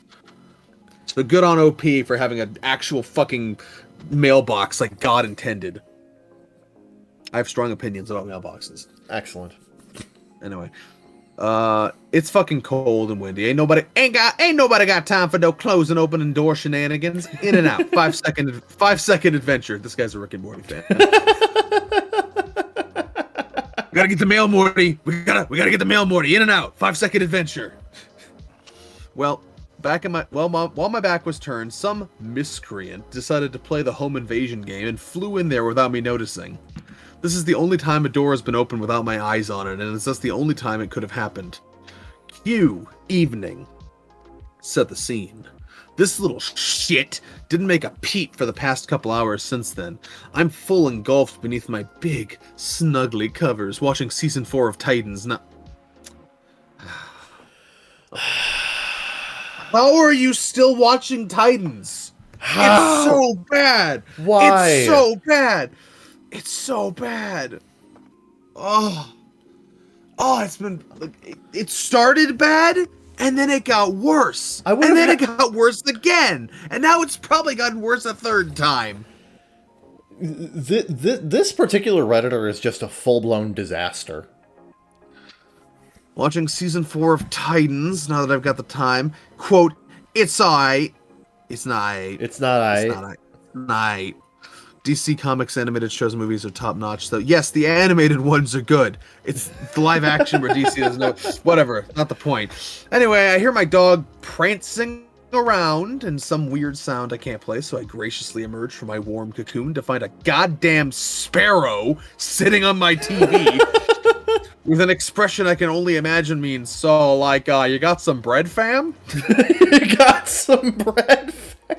I imagine this is how sparrows talk. So, like, you got some bread, fam? Sparrow, some bread? Can you sparrow some bread? God. Oh, this is how sparrows talk in my world. Naturally, I make some deep grunting noises, clap my hands, try to scare it out of my bedroom. It didn't work. So I run out to the next room where the door leading to the backyard is. I open both the door and the window and go cover the other direction. It was dark outside. I don't have a light in that room, and I left my bedroom without turning on the light, so I couldn't see for shit. I heard some more flapping, though. 30 minutes pass, I haven't heard a peep or beat, so I'm feeling mission success vibes. I go back to bed. Didn't hear a sound for an hour before falling asleep. Next morning, I'm doing my usual Saturday no work routine of not shit. I'm awake 4 hours, watching more Titans. And I hear it. Captain Jack is back, and he was sleeping behind my fucking headboard. So I do what any brave, courageous man such as myself would do in this trying time. I hide under my sheets and wait for it to leave. I'm not about to get fucking pecked and shit on in my own bed. Are you crazy? You little pussy. Oh my god. It was then that I realized Captain Jack is apparently my spirit animal as he flew straight into the bathroom. I closed my bedroom door behind me and opened the back door. At this point, it goes straight to the kitchen. Motherfucker sleeps under my bed, shits in my bathroom, and now wants to steal my bread? The disrespect. The gall of this bird. I closed the bathroom. Now it's just him, me, and one escape. Cue chicken run music. Cue chicken run music as I run circles around the house chasing this fucking bird like a lunatic. Finally, it leaves, and I saw it leave, and I had all the lights on. It was daytime. Yeah, TLDR, Captain Jack the Sparrow got in my house, slept under my bed, shit in my bathroom, and tried to jack my bread. The disrespect was immeasurable, so I ran about my house like a chicken. OP. OP. OP. Oh, fucking pussy. What a pussy. You have made every wrong... Oh my god.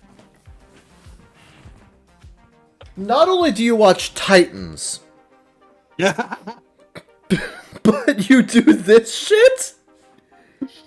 It's Average a sparrow! Average Titans watcher. I hate this. OP. Does it keep going? No, that's it. Okay, Oh, Pete, just... It... Fuck you, OP. What'd you do to me? I'm not even gonna say fuck you, OP, just... Why? No. Yeah, you're right. It's just... You're just pathetic. I'm you just, bewildered and disappointed. My disappointment is immeasurable, and my day is honestly fine. This is very funny. Yeah, no, this is hilarious, but at the same time, I'm just... baffled. Deeply baffled. Let's continue to get baffled. That's the point of this fucking segment. Here's one for you! Yeah, I fucking love Reddit Dive for this exact reason. Today I fucked up using sign language to make my deaf partner's parents love me. Oh god, medium Tifa. A few days ago, my girlfriend and I got caught being... intimate. You can't hear this, but it's so hot. Her mom heard us in the bedroom and banged on the door. My girlfriend heard nothing because she is deaf. With a capital D. I did my best to communicate what was happening, but I was in a compromising position at the time. By the time my girlfriend and I were on the same page, the damage was done. Her mom had heard it all. If only her mom was deaf too. Yesterday, my girlfriend sent me a message to inform me that her parents wanted to have a discussion with the two of us regarding recent events. I agreed to meet with them at their house towards the end of the day. This is what I expected to happen. 1. Uncomfortable conversation with the parents about my shenanigans with their daughter. 2. Awkward apology from me. 3. Parents accept my apology and encourage my girlfriend and I to practice safe sex, even though no sex at all would probably be their preference. 4. I use what I've learned in sign language to tell the... It's probably a teenager. Yeah. I use what I've learned in sign language to tell the parents how much I love their daughter and hopefully make them like me more. 5. Wholesome-ish ending. So, 1 to 3 kind of happened as expected, but I managed to fuck up 4 and 5. This is what happened. I've been learning sign language on and off on an on and off basis for months now. Whatever. No. I will defend him. This was written correctly. It was. I just read it weird. It's just, it's a weird sentence. Yeah. I'm nowhere near good enough, but my girlfriend and I thought it might disarm her parents if I made a small gesture in sign language to show how much I cared about her. It sounded like an excellent suggestion on paper, but I was worried that I'm gonna sign language so hard they'll drop their gun. But I was worried that I would fuck it up because my sign language skills kind of suck. My girlfriend encouraged me to learn something simple, like an I love you or whatever. I thought maybe an I love your daughter to the parents would be better. However, due to the stress of her parents confronting us and the pressure to avoid saying the wrong things, including the sign language part, I became overwhelmed and miscommunicated the sign for daughter and signed I love your whore.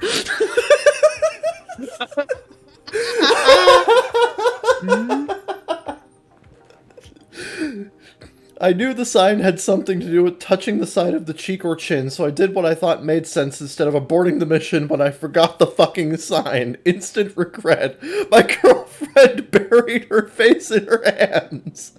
I could tell she was laughing. Her parents didn't have the same reaction. The two of them looked at me like I was the poop demon in Dogma. I don't understand that reference. I do! I had no idea it was an inappropriate sign when it happened, but it was obvious I did something wrong. It was the complete opposite of a wholesome ending. My girlfriend video called me afterwards to show me the difference between daughter and whore in sign language and to tell me I should probably avoid her parents for the time being, because I'm not their favorite person at the moment. Guess I'm never gonna make a good impression now. TLDR, I wanted to show my deaf girlfriend's parents how much I appreciated their daughter by using sign language to say, I love your daughter, but I accidentally signed I love your whore instead. Oh dear, oh dear. Top comment reminds me of the Tifu of a person learning sign language because his father-in-law or something is deaf, just to see his mother and him signing to tell the other they're horny at the dinner table. Didn't we read that one? I've heard of it. I don't remember. I've heard of it. I know this one. Yeah. Yeah. This is yeah. Anyway. Yeah, fucking sign like yeah. If you're going to sign something, be sure that you know exactly what the fuck you're signing before you do it. Sure. Or get a whiteboard. I don't know. Now, thankfully, I have not made a mistake nearly this bad, but I have fucked up sign language a couple of times. And it was only slightly embarrassing for me. This dude just, like, fucked it all the way up. I am. Time for another medium Tifu. Ah, excellent. Hot off the fucking presses. Today I fucked up by spending over $100 on troll dolls for Christmas. Hello, darkness, my old friend. So, what does that get you? Like 3 troll dolls? Toys are expensive. My brother and his wife had a baby 2 years ago now, and due to COVID, I just met her in September, and this will be the first Christmas I see my new niece. In late November, my brother and his family were at our new house as they were getting ready to decorate for Christmas, and my niece quickly took a liking to the Santa Claus troll doll my wife had since childhood. Basically a troll doll with a white beard and a Santa suit. She seemed to really love it. When she picked it up, she said, "It's a troll doll!" And she quickly imitated saying, he said that. "It's a troll doll," I said in a manly voice. And then she quickly imitated saying, "Troll! Papa Troll!" Which seems like basically anything with white hair, old men in general, are papas to her, which is what she calls my dad, her grandfather. Flash forward to a couple weeks ago, and I'm talking with my sister-in-law, and I ask, "What should I get my niece for Christmas?" She said she was really into Papa... She said she was really into Paw Patrol. Absolutely loved it. Wouldn't stop talking about it. So I thought, great, I'll get some troll dolls, and it'll make a nice personal gift for one of my new favorite people. I'm a bit... Shut up. Now, I'm a bit of a weirdo in that I'll always do a fair amount of research. Yes, even for a 2-year-old girl's gifts. So, without turning this into a lesson on troll doll history, I'll give a brief summary. In short, they were a fad 70 years ago. Then after the fast was over, copyright ran out. A bunch of companies started making cheap knockoff troll dolls. 30 years ago, the copyright was reinstated, and official troll dolls came out, which maybe killed the fad again. And then 10 years ago, it appears they made an animated film and rebooted the dolls. I think that's right. Here's an article if you care. Anyway, trying to find the new real troll dolls that looked like the ones I remember as a kid and ones that looked like a Paw Patrol I have was difficult. The new ones that look like this are clearly poorly made knockoffs. The other new trolls look like the ones from the movies, which don't really resemble the ones I'm familiar with. Now, I could have just bought some of those trolls, but I'm an idiot, so I decided to seek out some real, official, vintage troll dolls for a 2-year-old. So, I went on eBay and managed to find someone selling 4 dolls, including a Paw Patrol Santa, in the UK. I'm in Canada, so with taxes and shipping, had to pay a bit extra to get it for Christmas. It was $130. Way too much to spend on something she literally played with for 5 minutes and for a 2-year-old, but I don't care. So, here is the fuck up. I was talking to my brother last night and told him what I got his daughter. He said something along the lines of, "Oh, okay, that's weird." I explained to him how she saw the doll at our house and how his wife had told me that she wouldn't stop talking about it. He said he didn't know anything about that, but okay, whatever. A little deflated by this, not gonna lie. Started thinking it was just a waste of money and that I could have just got her something she was more interested in. Little did I know just how much of a waste of money it was until this morning when my sister-in-law calls me dying laughing. I guess my brother talked to her about it and told her I spent $130 on troll dolls, including the Santa one. Through what I can assume were tears, she manages to let me know that their daughter isn't into Paw Patrol. She likes Paw Patrol, a TV show about a dog that solves murders or something. She assures me that my niece will probably still like my gift and that this is the best gift I could have gotten her, my sister-in-law, but fuck. TLDR, I thought my niece liked Paw Patrol doll she found at my house, but she actually just likes Paw Patrol, and I spent $130 on troll dolls she definitely does not care about. How the fuck did you go that long without realizing you had misheard Paw Patrol. She's 2!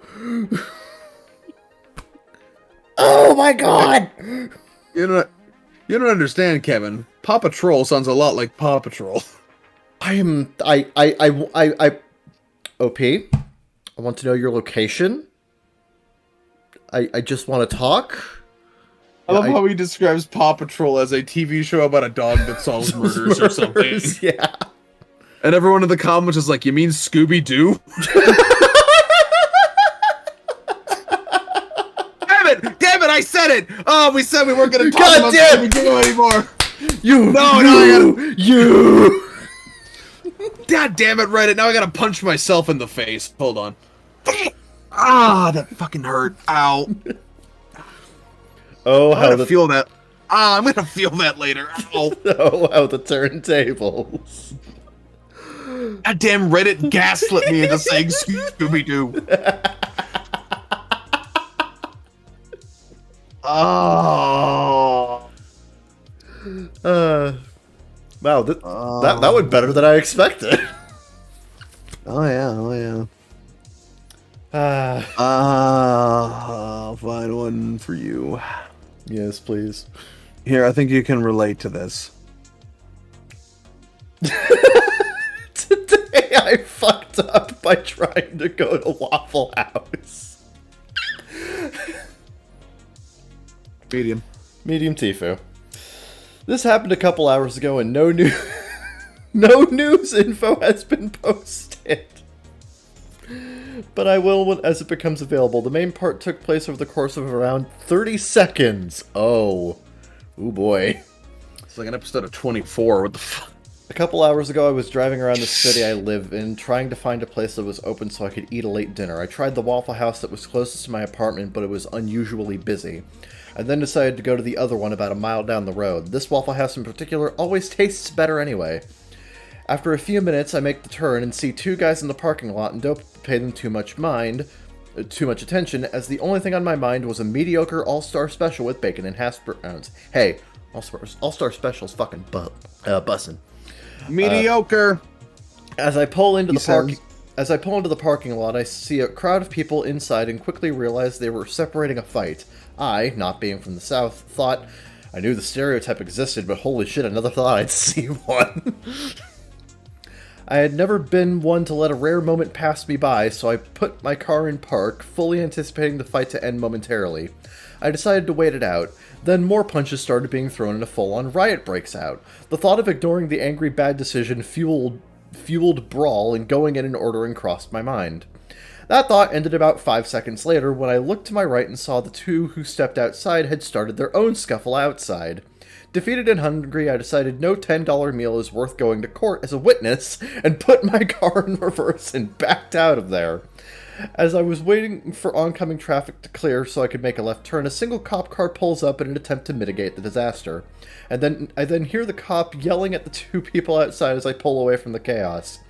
Initially, I was going to turn left, but in my desire to not get caught up in bullshit, I ended up taking a right. I go a half mile down the road and turn about at the nearest intersection to see probably every cop around 8 cars in town flying towards Waffle House with lights and sirens. I didn't look back as I drove by. I'm still hungry. TLDR, an average Thursday night at Waffle House. I don't think you fucked up. I think everybody at the Waffle House fucked up. Somebody fucked up. Someone fucked up.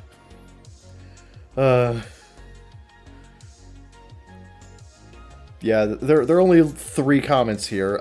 Saw a guy have his head put through a wall during a Waffle House fight once. Waffle House, McDonald's, and Chuck E. Cheese, the trifecta of adults behaving badly while dining out. And, geez, just order it on Eats and pay some unsuspecting stranger to get your food. Dude, imagine fucking doing Uber Eats or DoorDash and your driver just texts you, there's a fight here, and police? Do you want to just refund this? Are you there? Yeah, of course. Yeah, sorry, I was reading something else. Okay. Yeah, no. I don't think OP fucked up here. It's just everybody else at the Waffle House fucked up. It's not even a Tifu. Sure. Anyway. It's time for a large Tifu. Ooh, interesting. Today I fucked up by misunderstanding my girlfriend's attempt at a compromise. Continue. That could be anything. So this started a few months ago, but came to a head last night when my girlfriend F28 and I M30 started dating. I was just coming out of a marriage, as in I had just moved back in with my dad a few weeks prior. Yes, fast, but honestly, neither of us were looking for anything serious. I wanted to date around, and she was just entering the dating scene after being a single mom for 2 years. We just... Wait a minute, she stopped being... Wait, what happened to the children? What happened to the children? What happened to the... How do you stop being a mom? What the... OP, OP, that part of your story is very concerning. What? OP, what happened to the children? OP. OP, what happened to the children? I need to know. Keep reading. We just kind of fell into it and went along for the ride. At the time, though, I told her that I do want to remarry at some point, but not for a few years. Part of that is because my ex and I can't legally be divorced until we've been separated for a year, which will be in June of 2023. Oh, that's when By Silk Song will be out. Ooh. That's the significance to me. She said she understood. Fast forward. Like I said, we fell into a serious relationship, and we're really happy together. I love her son, and genuinely do want to marry her. That's... Okay. OP, sons are boys, OP, and you shouldn't marry children. OP, your grammar needs work. But I still don't want to remarry for a few more years. Something I forgot to mention is my girlfriend has a whole host of abandonment issues. Oh, that's what you want. That's what you want in a girl, honestly. Yep. But only if it's like the right kind of abandonment issues. If you can fill that very specific niche in her mind, you're in it. Congratulations. Something tells me this will be the less advantageous form of abandonment issues. It's something she made me aware of early on. Her father walked out of her life when she was a baby. Her mother was/is emotionally absent, and she's been, sexually assaulted and abused. They said SA'd, but I know what that means. Yeah. I'm a grown-up. I've seen words before. She's been sexually assaulted and abused in just about every way possible by partners, and her most recent ex decided to pull a stunt while she was pregnant and lie about his job permanence, which, if she hadn't found out when she did, would have left all three of them homeless when she would have been only a few weeks postpartum in a country where you get 1 year of mat leave, but need to give 4 weeks notice for your return in daycare, and for even a 1-year-old is nearly impossible to find, let alone a 2-month-old. Why do people have children? It just seems like an inconvenience to everything. Yeah. So she left him on her son's due date, and sadly found out the hard way that her ex isn't much better than her own father was. Her son doesn't even know the word dad and calls him Kuha, which, Kuja, as in, could you please put that up, please? Because he thinks that's his name. So basically, she needs a lot of reassurance that I'm not going anywhere, that I still love her, and that she can trust me and talk to me, etc. This is fine. She's working on it. It's not so bad. Well, the large Tifu says otherwise. So, a few months ago, fairly out of the blue, she asked me, what are my thoughts on promise rings? Without much thought into why she might be asking, I said they're not my thing. Immediately, there was a shift in her mood. I feel like this seems so obvious to me. Yeah. I eventually got it out of her that she does like them and would have wanted one, since I wasn't planning to propose for a few more years.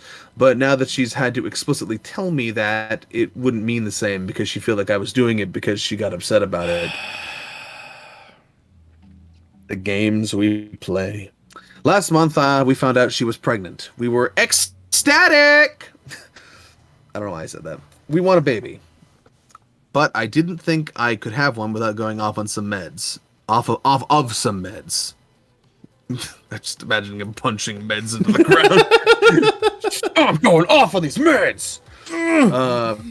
But in a heartbreaking turn of events, we were unable to keep it, because it would have caused custody issues with her ex. Uh, He doesn't even know about me and is known to have possessive tendencies over her, doing whatever he needs to get her back. So finding out about me, having me move in, and us having a baby all at once would have triggered a huge custody battle, so we made the impossible decision to terminate last week and try again next year, now that we know that it's possible.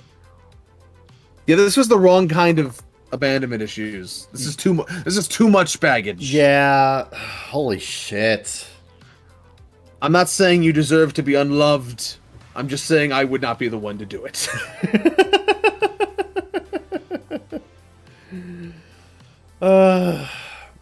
People are gonna form opinions about me. These poor bastards, holy shit. This whole thing has broken her heart, but I told her I felt we were closer and stronger having gone through this together, and she said she felt the same. Yeah, that's some real shit, man. Some plot twist. When she said she felt the same, apparently for her, that means she's more sure about me and getting ready to start life together. She thought I meant it that way too, so when her friend told her she got engaged, she asked when it could be her turn. I told her not for a few years, like we talked about. So last night, when I went over, I could tell something was wrong. She told me the part I just mentioned about being more ready and thinking I was too, but then she realized that I was just okay with staying at the same place longer. She said she never intended for me to propose next week, for us to be married right away after my divorce is final. She just wanted a compromise. I asked what I should say next time to avoid upsetting her, but she said she just wouldn't bring it up again. I thought she just didn't understand my feelings surrounding marriage and tried to explain. She said she understood just fine, but if there was no room for compromise, she didn't want to pressure me to do something I didn't want to, so she just wouldn't bring it up again.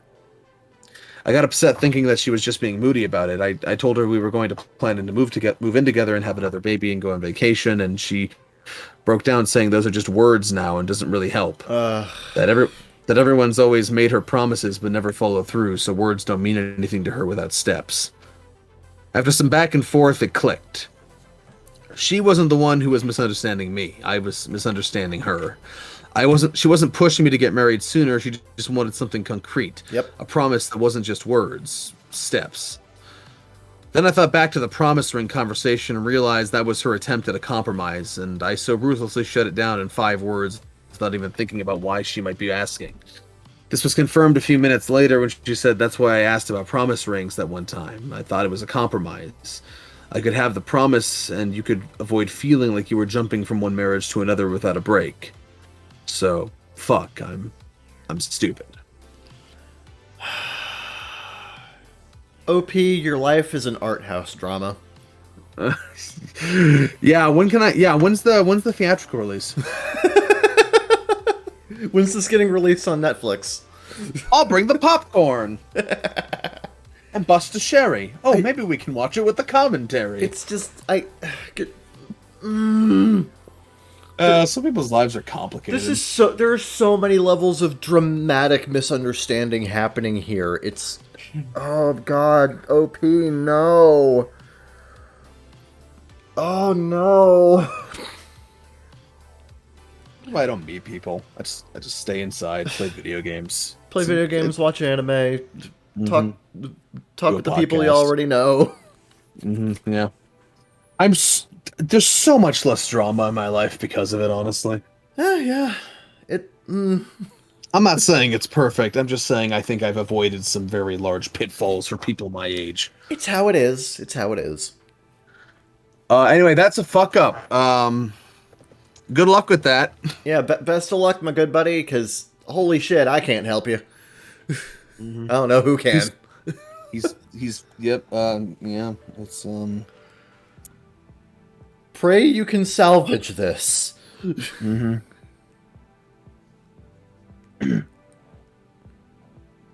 Anyway, let's see here. Christ almighty.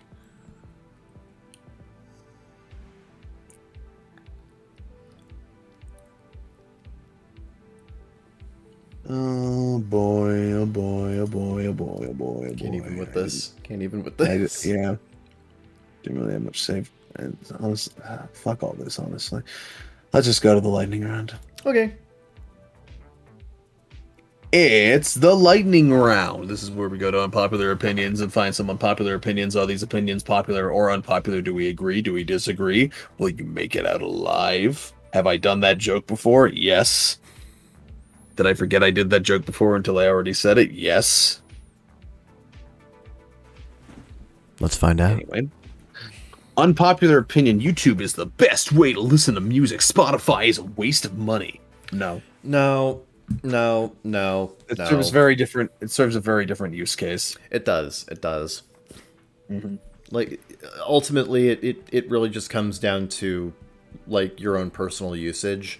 In terms of actually listening to the music itself, as well as, like, being, like, discovering new artists and shit like that. Oh, okay, I'll break it down. I'm gonna do it. I'm gonna do it, Kevin. Okay. I'm gonna break it down. Let's break it down! If you just want to, like, look up random songs that you already know and shit, YouTube is fine. Yeah. But it's inconvenient. It's a waste on data, waste of bandwidth. You don't need to load the video portion if you're just listening to music. A waste of bandwidth, first of all. You know. Also, it's the what's the word I'm looking for? I mean, I was literally about to make that point, but okay. Yeah, well, fuck you. What the fuck is the word I'm looking? Not compression, but maybe it's compression, but it's not optimized for audio. You know what I'm saying? Yeah.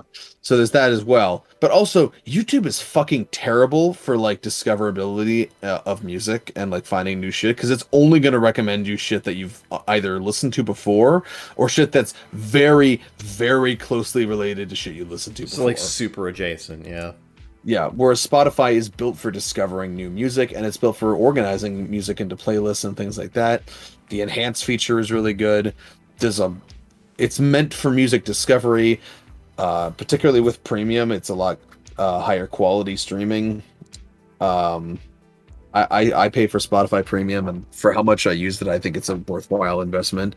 I never have to hear an ad. I get higher quality streams. I get features like enhance.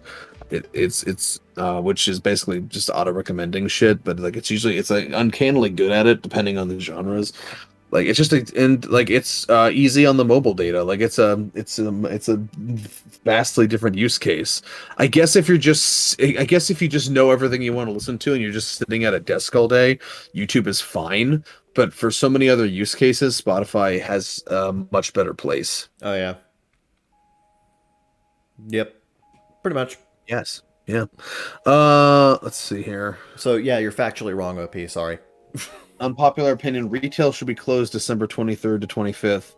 Yeah, it should be. But people keep going. So. Yep. Oh, because I have to get my last minute Christmas presents and shit. Ooh. It's like you should have done that earlier, dumbass.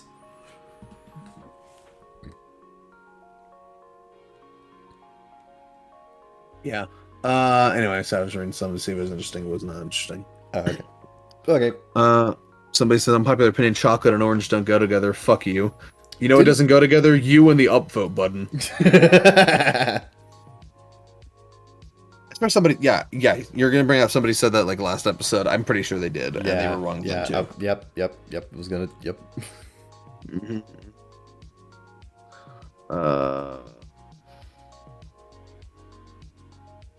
Popular opinion: long distance relationships aren't real relationships.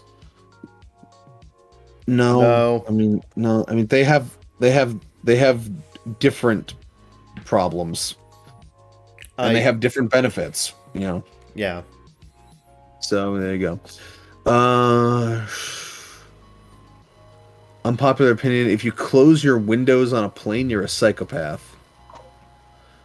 It's not just your window; it's light and bearings for the entire row. Not sure there's much more to say. Dude, if you don't want the light, what if they want to sleep? Yeah, what if they want to nap? Like, come on. I think the psychopath is OP. No, I'm just afraid I'll see a gremlin on the plane wing. There's something on the plane!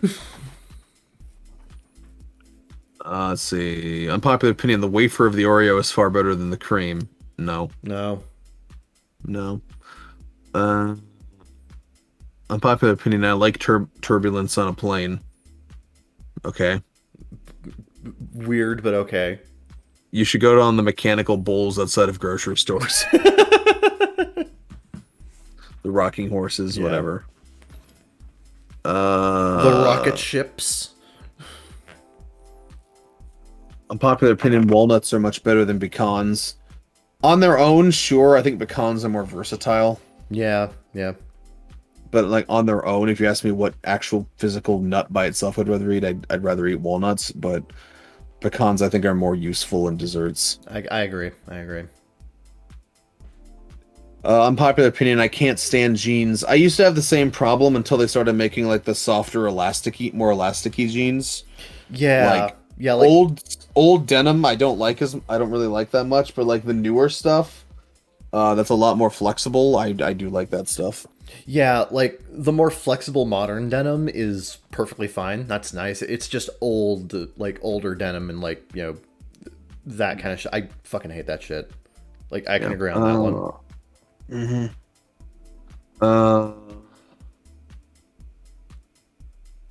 The fuck does this mean? Hold on.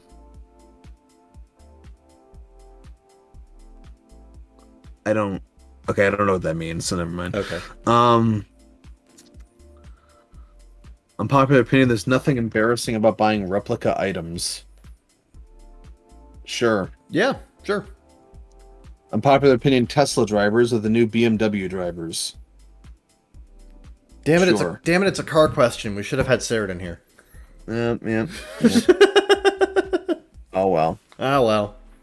Unpopular opinion, everybody has their own red flags. Having red flags are unavoidable, and to pretend that only a select few have them is stupid.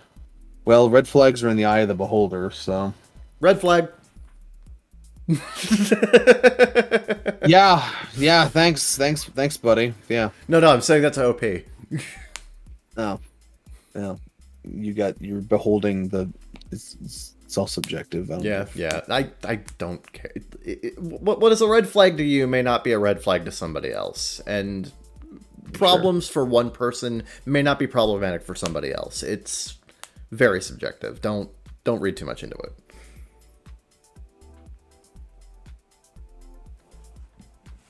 Unpopular opinion, wearing headphones ruins the public transit experience. I understand the point of headphones for most is a layer of protection from the interaction with society. Or maybe they're just listening to something, you dumb Ass. But for me, riding public transit is one of the only moments that can be fully present, and it brings a sense of relaxation. The obnoxious loud sounds of a bus engine, the splashes of puddles, the opportunity to eavesdrop on other people's conversations, to the weird smells of life. One of the only times in everyday life we are surrounded and interact with the density of society. Life is literally happening God damn, we need actual communities. We do. We need actual walkable, livable communities so people don't fetishize being on a bus. Listen to this fucking guy. Oh my god, you poor bastard. God, we need fucking actual neighborhoods again. This is dystopian. This is a dystopian unpopular opinion. Mm-hmm. I'm not even gonna say OP's right or wrong. OP's just sad. Yeah, my verdict here, should one be required, is build a goddamn super block. Get an actual community in your town going. Jesus. That's sad. Unpopular opinion, foodie is a disgusting word. So, I don't care. I don't give a shit.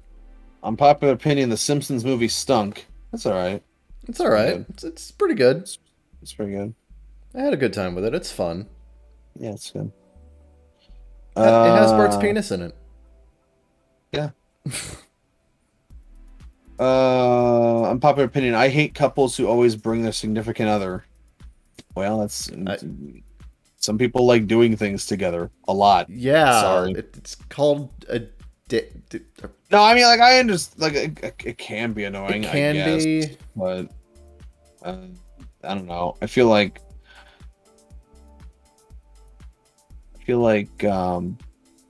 get better friends. I don't know. Get better friends who have good enough taste that you also like their significant others, I guess, is what I would say to that. Yeah. Yep. Unpopular opinion, I think sex scenes ruin movies. Maybe in the theater they do, but stop going to theaters. So I've heard an argument before that like someone made the unpopular opinion of like, you know, sex scenes don't belong in movies and they add nothing to the experience, and I'm like, sometimes they can be gratuitous, but in other cases it really can add to the experience of showcasing just like the passion and, you know, just the emotion that the characters are going through in the moment. Sure, One of my favorite examples is the original fucking Terminator movie. sure. Yeah, like that literally the plot would not make sense if that sex scene weren't there. Unpopular opinion: Ohio jokes are lame and unoriginal. I don't know. I still laugh at them years later. They're pretty funny. They're all right. Unpopular opinion: glass shouldn't be used in anything that hangs from a wall. It's my Pro- wall and my glass. I'll do what the fuck I want. Unpopular opinions: fantasy and sci-fi are not the same genre, nor do they belong together in a category. This is a debate as old as fucking time. Yep. I don't have a strong opinion. I get why people do it. I get why people merge them, and I get why people don't like them merged. It's just one of those things where, like, I've seen and read and heard so many arguments on both sides, and all I can do is just nod and go, "Yep, those are good arguments." Just like I don't, but it's like I don't have a particularly strong opinion on this. I think I might have used to, but I forgot what that was, so now I don't. Yeah. A popular opinion: I think snow is better than rain. I mean, it has an appeal. You know, They have their pros and cons. yeah. You know, it's one of those things. I've heard and read so many arguments on both sides, and all I can do is say, "Yep, those are some good arguments," because I don't really have a strong It's opinion. like you make a fan. I don't even have a strong opinion on this. It's just whatever. It's weather. It's fine. Unpopular opinion: people who go to Starbucks or other coffee shops are mainly addicted to sugar and not coffee. Yeah, kinda. Yep. Yep. Yeah. You A lot of don't. those mochas are getting dangerous or firmly in milkshake territory. You do not go to Starbucks for coffee. I'm sorry. You go there for You don't. vaguely coffee flavored milkshakes. Yep. Yeah. Pretty. God. No. Yeah. Yeah. Let's see. Unpopular opinion: one should not be considered ungrateful if the present they received isn't their taste. Sure, Sure. but also be a fucking mature person and don't like act it out in the moment. Yeah. Like, you know, show appreciation at the very least for Take it someone in stride. trying. Take it in stride. Yeah. Unpopular opinion: chewing gum is disgusting. Thanks, Willy Wonka. Thank you for showing up today. No, stop. Come back. Unpopular opinion: I think it's unfair to criticize fine dining restaurants for their high price points and small portions. I just think the whole culture's dumb. Yeah. I'm not criticizing them for doing it. If they can make money doing it, whatever. And people enjoy it, whatever. I just think the whole enterprise is... I just think the whole concept is kind of dumb. Let's see. Unpopular opinion: Weird Al Yankovic isn't funny. Well, I guess you had to be there. Unpopular opinion: OP's not funny. Hold on, I gotta see what the full context for this one is. Okay. Okay. Unpopular opinion: dating apps are not only very effective, but are the only method you should use to court women. Some apps are just about validation and attention seeking, which I get, plus the bots and scammers, but there's other apps out there that genuinely work really well. All of my romantic interactions have spawned from the apps because they're so easy. As for the second statement, I believe they're the only method you should use to approach women because cold approaches are cringe and inconveniencing others' days. Plus, you don't even know if they're single. 99% of the time, you'll just have an awkward interaction and bother someone while clearly pushing your own agenda. You're not just being friendly for the sake of being friendly. And of course, there are exceptions to this if you have genuine common sense and know when it's appropriate, etc. Okay, I get what he's getting at. Yeah, yeah. I just think the whole... Much like we talked about with the fucking community bullshit. The whole dating scene is fucked. It's deeply fucked. It's so fucked, you know. Like, ideally, you should not have to cold approach people. You should just know people. Yeah. But unfortunately, social interaction is something that's actively disincentivized these days. So, like, particularly between the sexes, I feel yeah. like I think I've gone on this tirade before, but like, we separate children by sex in so many things in youth that we really have no reason to, Yeah. where like, just like, to a certain, like at summer camp, when I went to summer camp, it's like, I understand why boys and girls have separate cabins. Why do we have separate activities? Yeah, that doesn't make any sense. That makes no sense to me, like, I feel like a lot of the weirdness surrounding the dynamics as they exist happen because we raise kids to treat the opposite sex as the other, but and we Zeke, don't give they might get together later and have sex. Based anyway. Yeah. Who?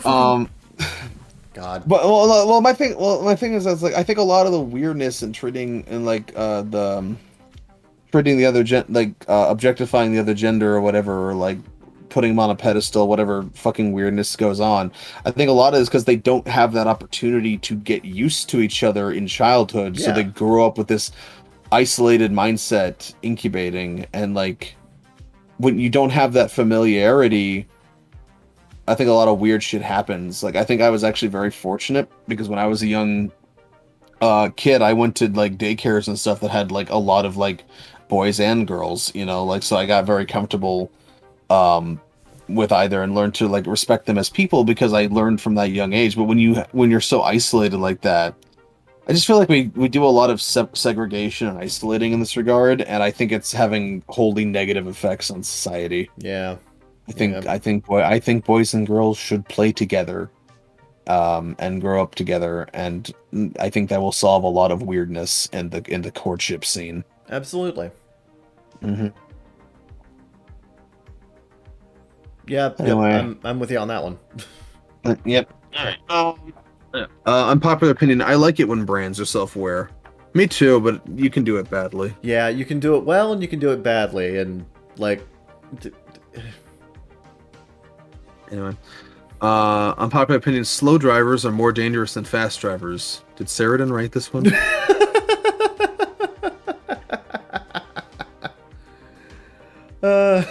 Unpopular opinion: gift cards are some of the best presents you can give and receive. Yeah, yes? but it does. Yes, but it does kind of make me feel shitty when I resort to getting someone a gift card, because like, yeah, and on one end it's like, yeah, you give them the option of just letting them get what they want, but at the same time it lacks that level of clear thought and personalization that you put into the gift. Yeah. So it's a double-edged sword. On one hand, yeah, someone might actually prefer it if you get them a gift card, because they might want to just get stuff that they want, but at the same time it lacks that personalized edge that just getting something for someone would give. So it's something that I can understand, but I can't say that it's like a wholly better gift idea to just get a gift card like fucking 9 times out of 10. Unpopular opinion: hotel TV should have a max volume set so that it cannot be heard by other patrons in adjacent rooms. Yeah, ideally, but that's really hard to do in practice. It is.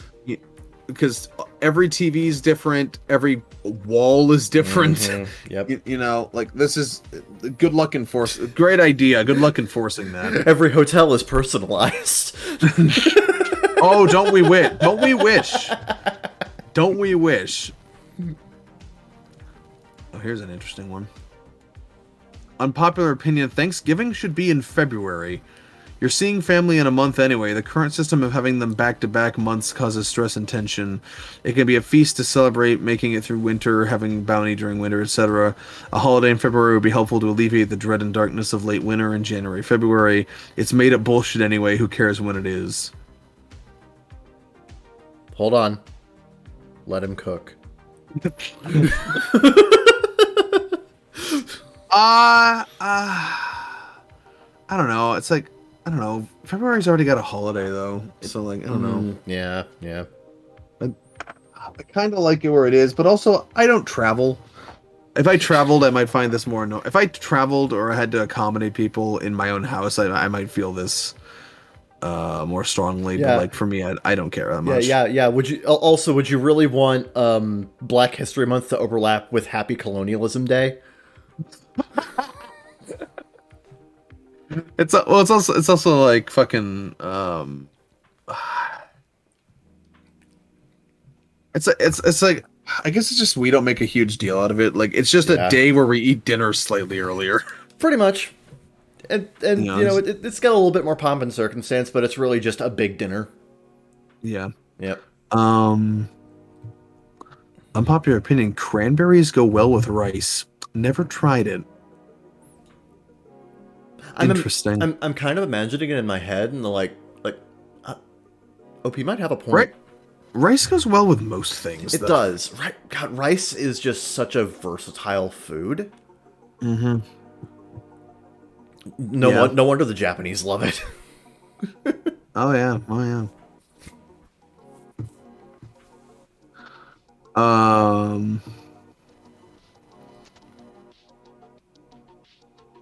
Unpopular opinion: the NFL, NBA, and MLB are fixed, and fans should stop getting their hard-earned money on betting their heart. It says getting, I think they mean betting. Yeah. Their hard-earned money on sports that are decided ahead of time, and most of all, stop supporting rich, entitled, whiny athletes. I don't know that they are. Yeah, I feel like you're kind of edging into like conspiracy theory territory at that point. I love top comment. How much money have you lost, OP? Yeah, this absolutely smacks of somebody who's lost one bet too many. Show receipts.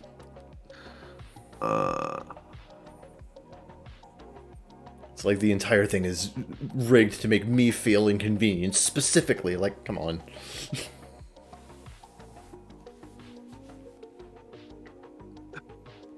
Okay, so somebody said unpopular opinion, Kiaru isn't that bad of a character, and nobody replied because they probably don't know what the fuck redo of a healer is.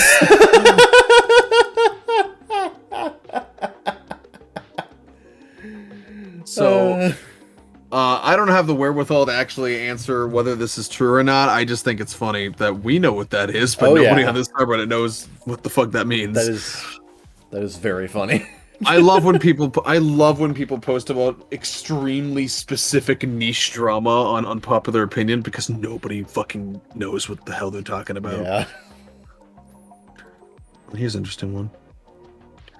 Unpopular opinion, Mortal Kombat 4 is good. I don't get the hate towards that game. It plays well. It's as fun as other entries. It's basically 3, but in 3D with weapons. The combos are easier. I played it on the N64 a lot and enjoyed it. One of my favorite Mortal Kombat games.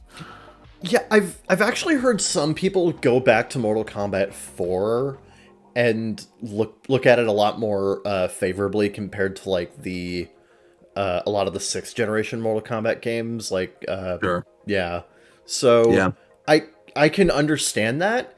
It's that weird. It's the weird game where it's like it's at the very end of the classic Mortal Kombat era, but it's right before the switch to like the 3D arena style Mortal Kombat. I mean, it began the switch, but like it's before they started leaning harder into it. It feels to me like Mortal Kombat 4 has like the SpongeBob seasons 4 and 5 effect of being pretty good, but bundled in with the bad shit. Oh yeah, I know. That's definitely what happened with Mortal Kombat 4, from what I can understand. So, I see a lot of people going back to Mortal Kombat 4 and looking at it a bit more favorably than they used to, because, we had that entire generation where Mortal Kombat was just kind of bad, and then, Mortal Kombat 9 happened. Popular opinion, the Batman is much better than the Dark Knight. I agree. I agree completely. I don't know how unpopular that is. I think that's a 50-50 thing, if anything. The thing with the Dark Knight is that it's kind of steeped in the modern culture, so it's easier to it's easier for people to say, oh yeah, that's a great Batman movie, or that's the best Batman movie because it's the Batman movie everybody knows the most about. So like honestly, I mentioned it before. The Batman is everything I want in a Batman movie. Sure. So that's really what it boils down to me, is that the Batman is closer to what I feel a Batman movie should be. It is a detective noir thriller. And It's the first fucking movie I can say is a good Batman movie and not just a good movie that has Batman in it. yeah, it is a movie about Batman and Bruce Wayne. Like, that's... Yeah.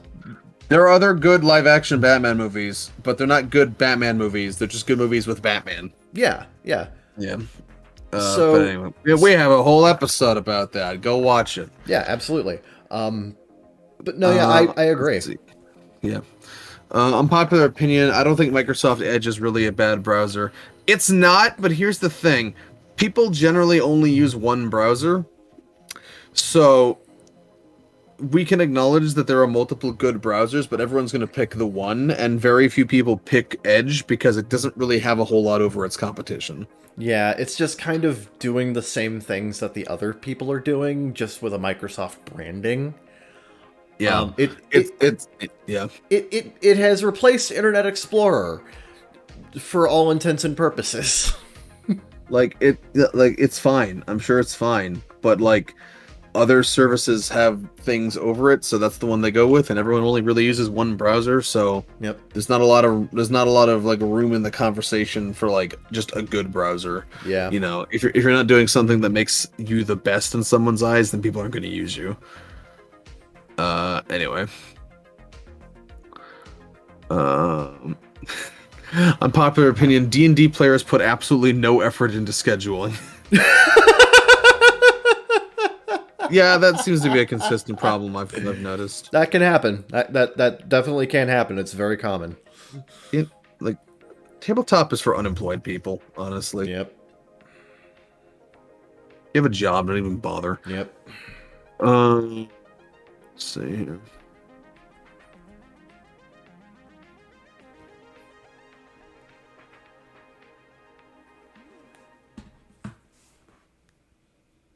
No, nothing. There's nothing more. All right. So, well, thank you for listening to this super casual episode of the bakagaijinshow. Subscribe, join our Discord, link below, description. Leave a comment if you feel like it. Write us an email if you want.